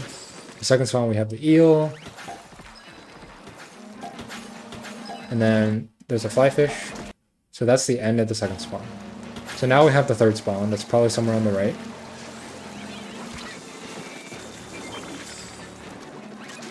And now we have the fourth spawn. And the fourth spawn just so happens to be here. And there's a flyfish at the beginning of the fourth spawn. And yeah, you don't have to know exactly when each spawn change happens. I think it's fairly hard to do, especially when you're hazard demoting and like you're not 100% sure what the hazard is or whatever. But it's good to check behind you when you're leaving from a far area, just in case. That's happened to me a bunch of times where I went to a far location and killed 3 stingers. I was like, oh wow, I'm done. I got the 3 stingers, and then I look behind me and there's another 2, and I was like, oh, like it's unfortunate, but it can happen. It can happen where there's a static popping up right where you just killed one. And now we know the flyfish is there, right? Now we know the flyfish is there from the missiles. So I would definitely be looking at going over there right now. Now, you could also kill this stuff. So we know that the right side is optimized.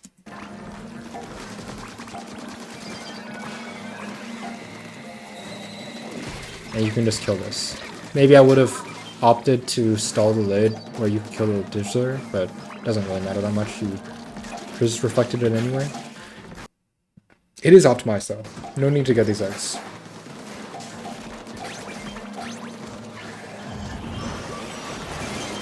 Okay, I like the Kraken. Unfortunately, the eel was lured like that. And at this point now, you have so many eggs here. Just kill everything. There's no need to lure this for 3 additional eggs. You have enough eggs throwing in throwing distance. So killing this, sure, just kill it immediately. I wouldn't even do that.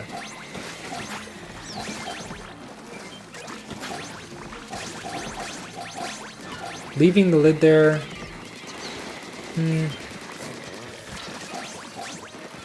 I would say that spawned enough lessers that it was detrimental.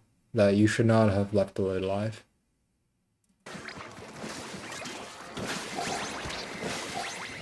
Because now your mint has to deal with all these lessers. I would have killed that lid. So right here. you decide to kill all these scrappers, and then maybe it was stalled a little bit early. Yeah, I would kill this lid right here. And not leave. Or at least, like, if you're going to lure it, don't get on top of it. I guess you thought about crushing this scrapper.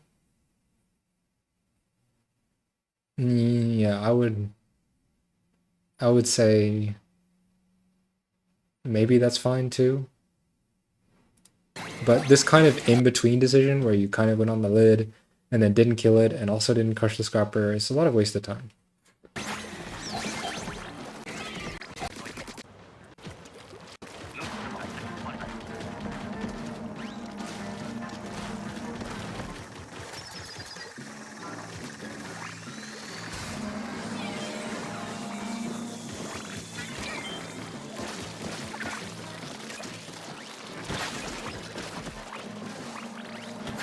So we see immediately that there are snatchers optimizing the right side. So it's fine to leave the eggs. And then you see the snatchers there, you can kill the seal. So right here, I make that decision. You know the snatchers optimize all of these spawns. You go right here, you kill the eel. You even can kill the moss. Like, it's fine.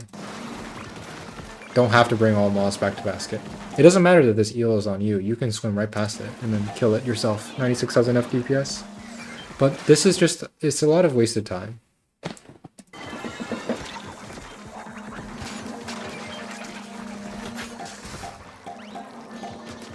It's good recognition of statics.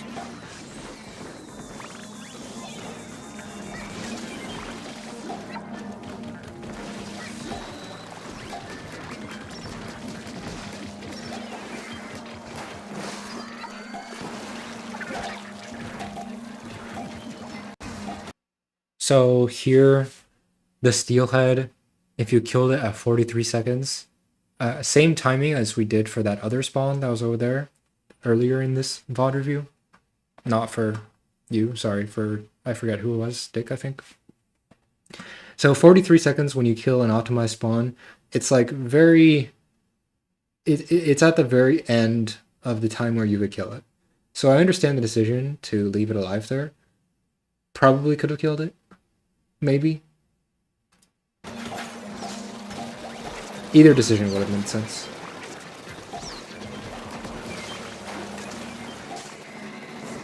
But now that you lure, you might as well lure it as far as you can. That's fine.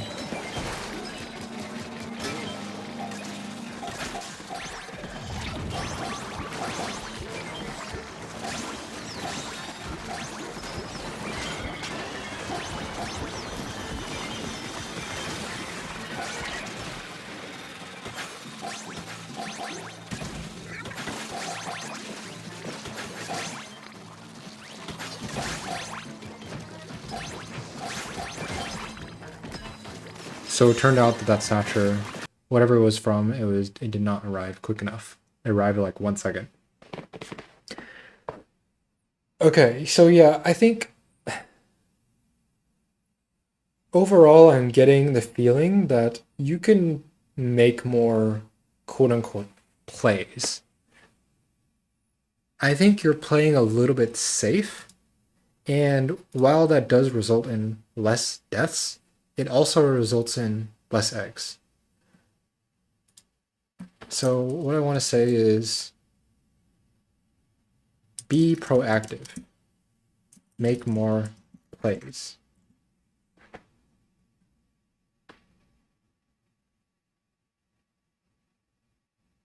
Let's see. Yeah, I'll watch the next one. Why not? Oh, I again forgot to read the notes. Dang. Okay. Let me read the notes. Hold on. I have.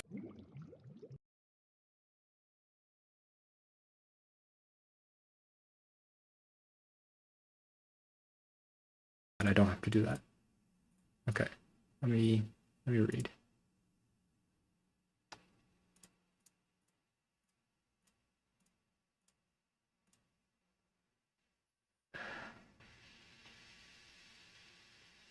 Okay. Looking to know what to prioritize. What bosses to prioritize in the moment and or egg running.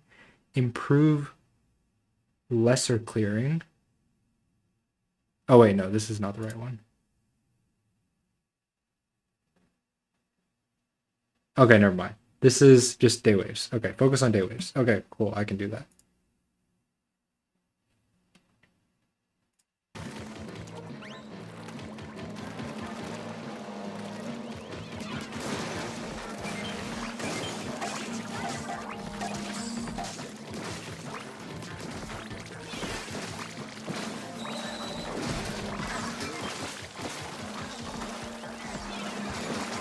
Okay, good learn. Overfishing 101. So one person comes forward there, and I don't know if accidentally or on purpose, aggroes the steelhead. So getting an egg there was fine. I would have wanted your teammates to also get an egg there, but that's okay.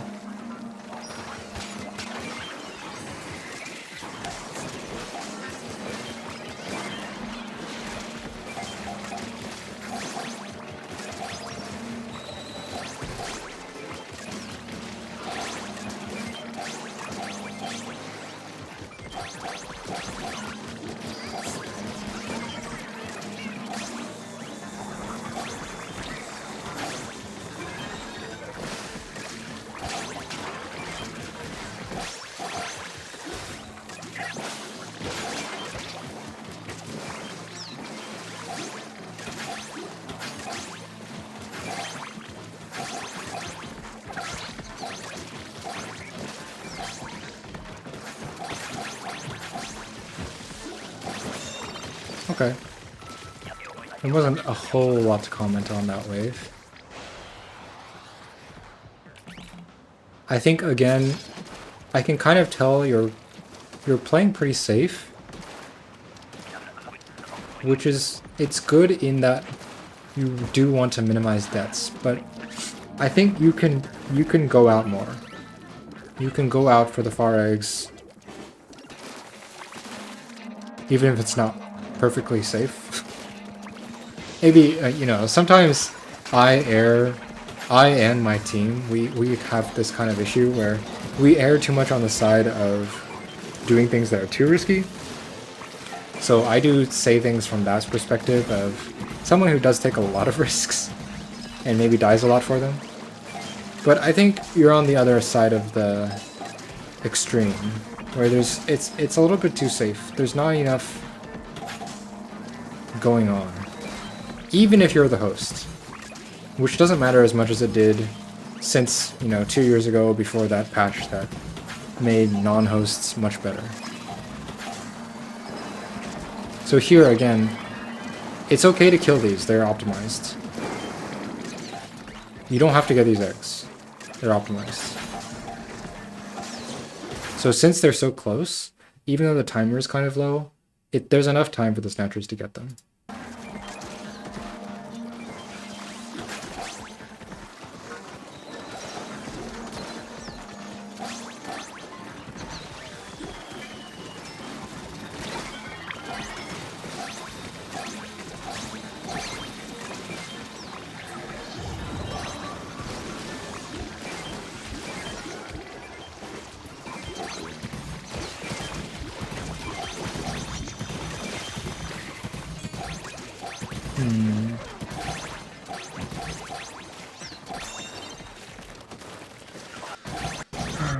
Do I like this crack?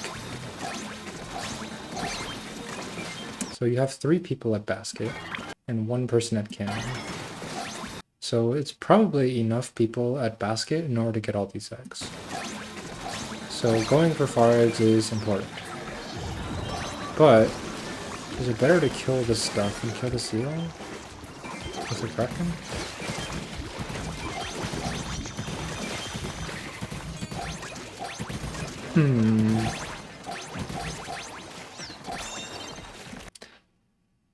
I would have probably wanted you or someone to, instead of doing that, there are these eggs here. And Eventually, they're picked up by a snatcher and put on the ground or something. Actually, maybe the people at basket did get them, but yeah, I think there was some time that you could have focused on far eggs instead of these eggs that were optimized. Maybe you could have gone to the big shot even earlier than this.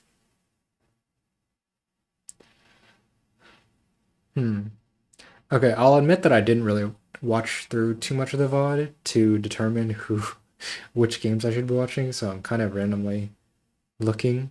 So sorry about that. This is some criticism I got from like my first VOD review, where I'm kind of just randomly looking around, but oh well, it happens, right? Let's just randomly look around.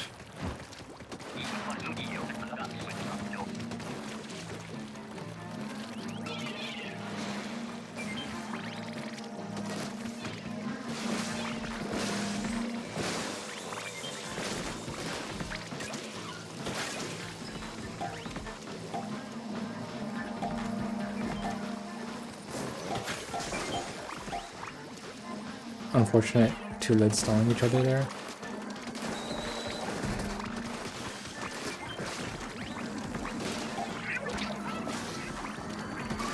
I think it was fine to stall those heads once and just lure the one lid at the same time as you did the other two heads.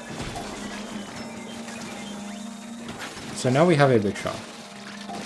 So what happens? Of course you want the sword to go to the big shot. And tent maybe is not very mobile.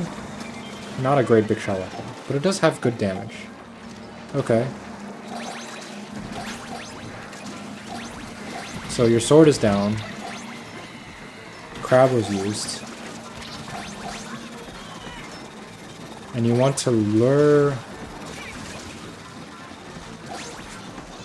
There's a little bit of chaos here that I'm not a fan of. I think what's happening is you're not entirely sure of what to do. And I need you to hard commit to something. I need you to make that decision. Make a play, right? So when you're right here, you decide to go for those 3 fly fish eggs. Sure, that's fine.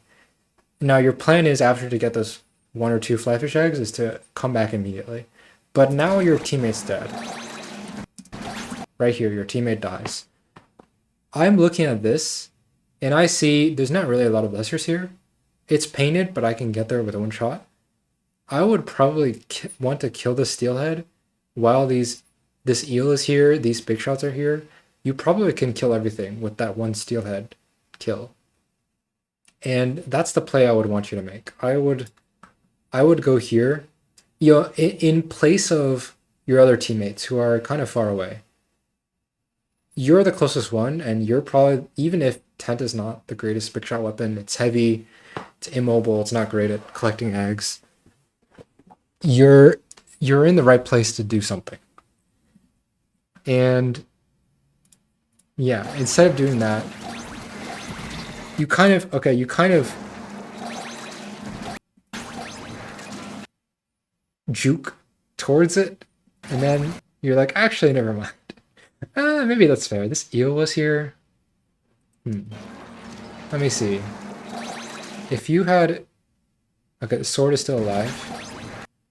Here, if you paint this, instead of picking up this egg...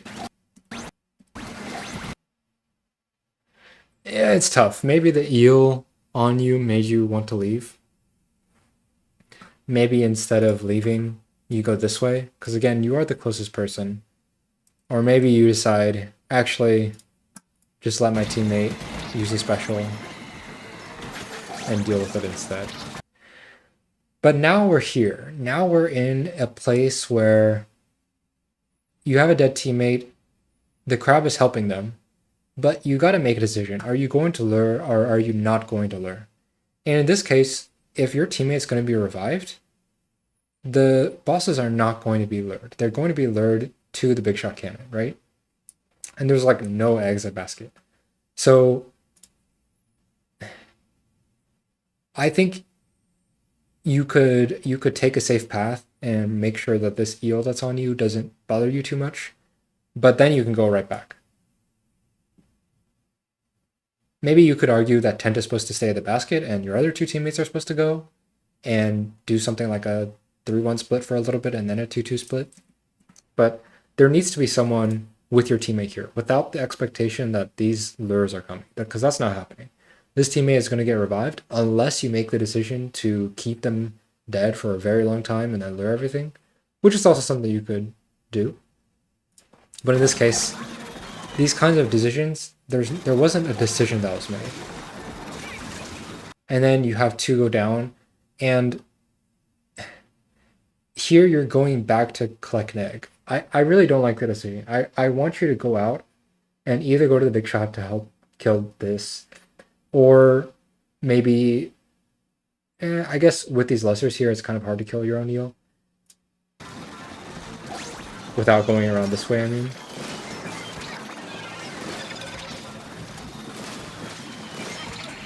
But yeah, I think you guys left your teammate out to dry. Like, the crab was killed, and then no one really went to support the big shot, even though that's where all the bosses were. So either you had to do it, or someone else had to do it. Maybe you could argue that you were not supposed to be the one that had to do it, because you had an eel on you, because you have tent. But someone needed to do it. Okay, more day waves.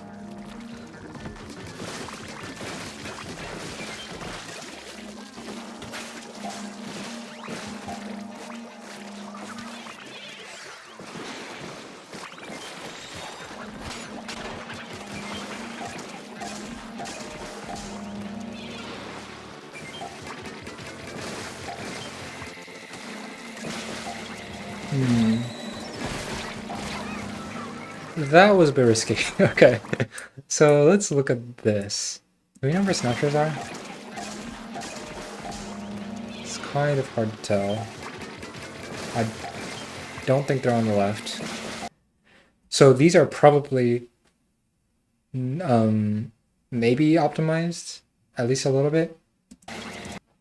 Initially, what I would have done is when I see the one stinger, I would go. When I see the 2 stingers, I go kill the second stinger. And then I see this lid with the 1 stinger, I would not stall this lid. So I know it wasn't you that stalled it. But I think it's fine to live this 1 stinger, especially shooting at your teammate who is not getting harassed by anything else. You can kind of trust that they won't die to the 1 stinger because they're just over there throwing eggs. Okay, I know that's not a thought process that you would really have during the game. That's too much to think about, but still. This stinger is not a huge threat. So this lid should be lured. Now that it's stalled, you're alone. You're the one who made this decision. So, okay, how do you make sure that you get out of this alive? I know I'm going into the nitty gritty, but this is like a...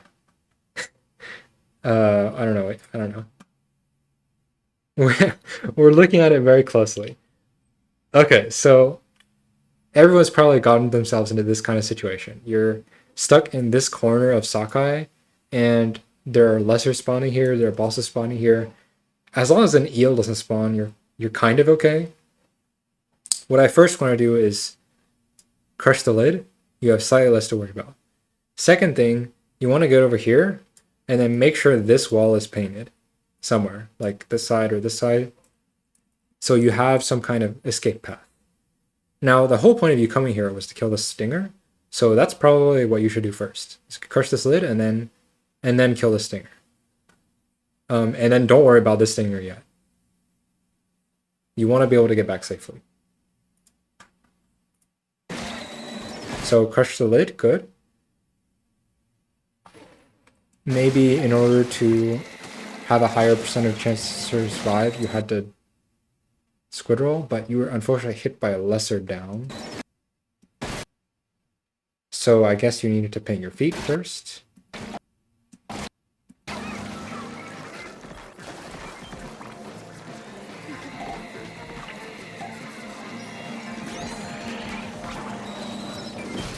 But yeah, overall I think it was a little bit rushed.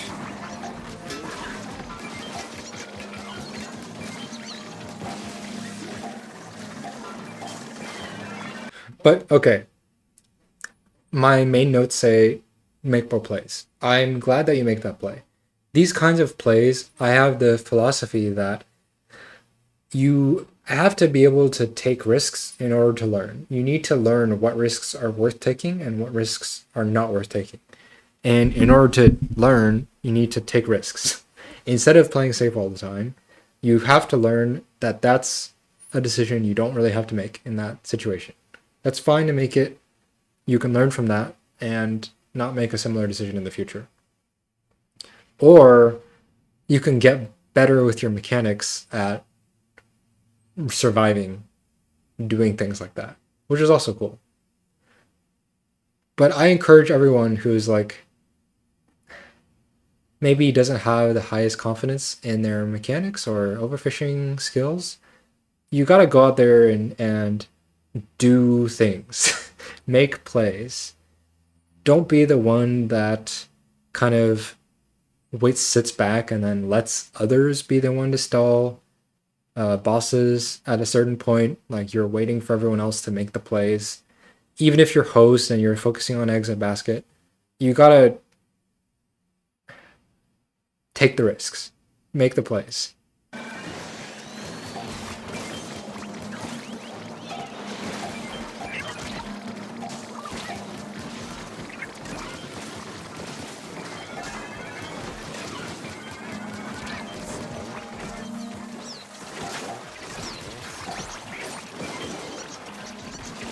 I feel like I'm starting to sound like a broken record. It's going on for too long. What time is it? Damn, I've been VOD reviewing for 2 hours. Okay. Yeah, I'll probably stop fairly soon. Maybe do a couple more waves.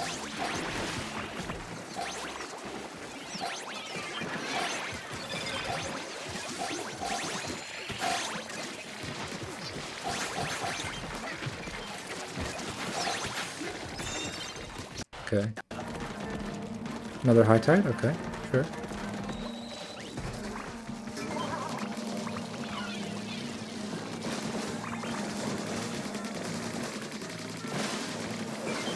So this kind of plays into what I said earlier with Stick. You're the Nova. You're the weakest weapon with the best mobility. You want to be the one getting these eggs. So you have your sword here with you. They're dealing with the lessers here. As the Nova, I'm going right here. You can safely kind of get through these lessers. Maybe you have to kill these chum to get through. But you could swim up here. The coax will take a little bit of time to come back. You can get these eggs. That should be your job. And you're wasting some time here by shooting lessers. That really isn't your job.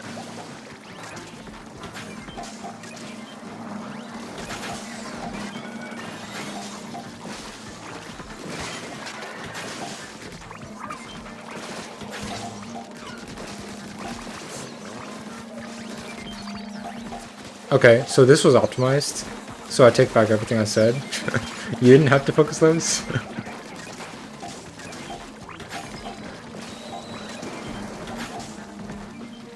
So good, going for the unoptimized X first, good. Yeah, I mean, you could have stayed there. Okay, getting to a safe spot, so now you can kill the stick, good. Yep, that was a good decision.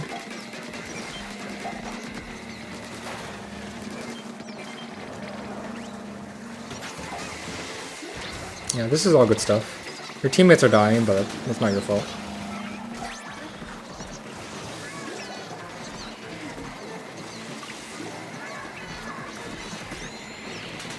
Okay, I'm done watching this wave. I think it's just kind of snowballed.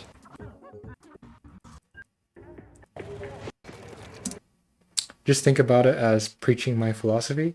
Yeah? That is... It's my channel after all. I do get to preach my philosophy. Okay, this is a night wave. Focus on day waves. That's also a night wave. Wow, 3 night waves, okay. More night waves. How's this one? Here we go. Another high tide.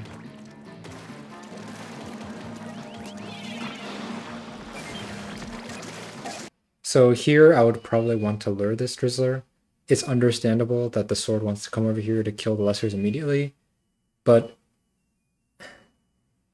in a lot of cases, in some cases, I'll say, there isn't really a reason to kill these lessers here. There's no eggs here. There's no reason to get back here. There's no bosses that are statics. You can, as the sword, you can wait to kill these lessers, and everyone else can wait. They can get this Drizzler in.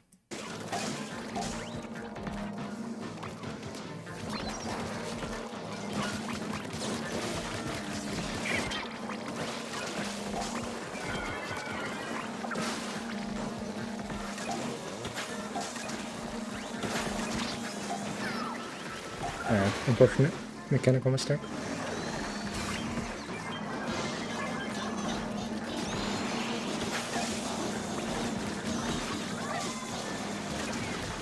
So I would already think about inkjetting here. Yeah, you made the decision. I would say maybe it's a little bit too late.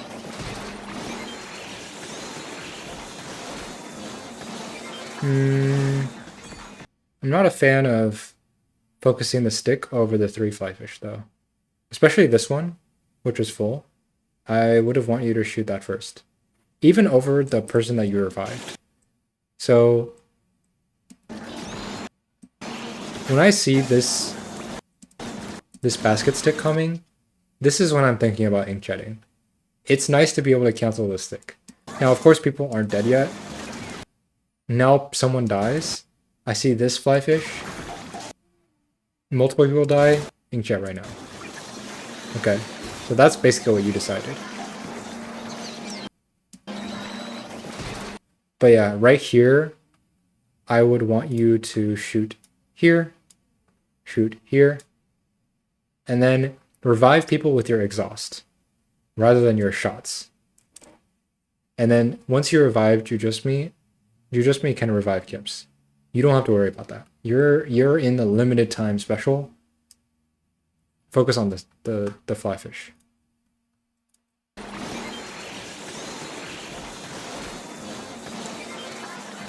Oh, I forgot to erase. No.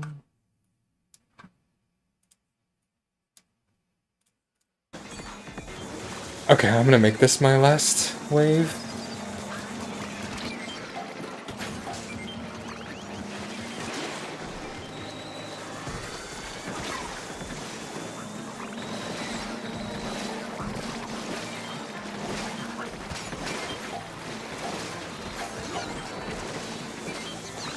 Okay.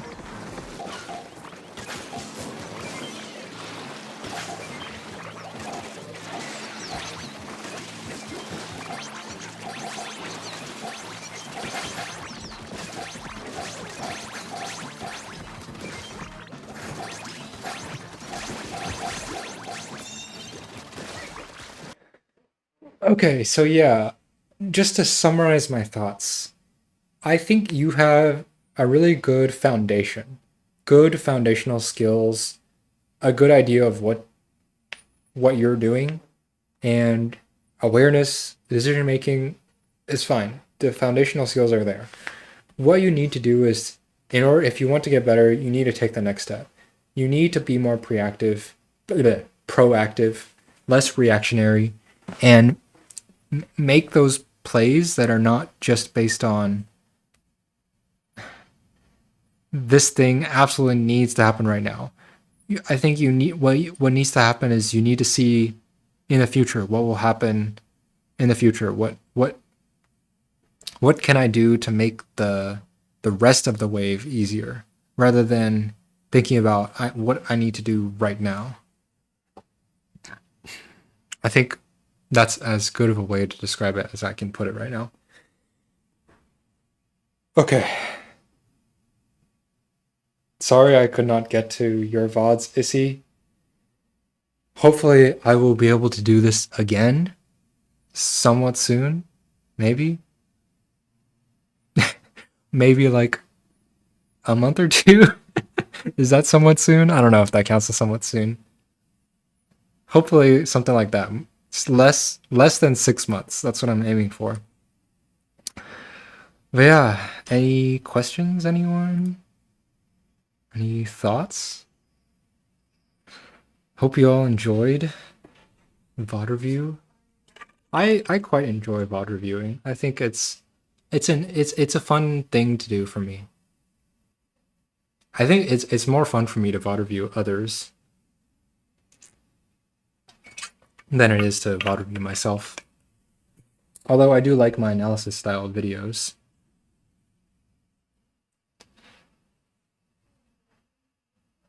You're welcome, Stick. Glad it was helpful. Learned some useful stuff. Glad to hear it.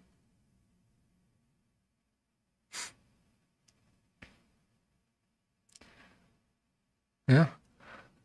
Well, we'll see if I can get another VOD review thing within 2 months. Feel free to submit to my forum. As usual, I usually get like a bunch of submissions right after my stream. And then it's like, oh no, I can't get to, like, it's gonna be a while before I can get a review, but yeah, I mean, it's the nature of it.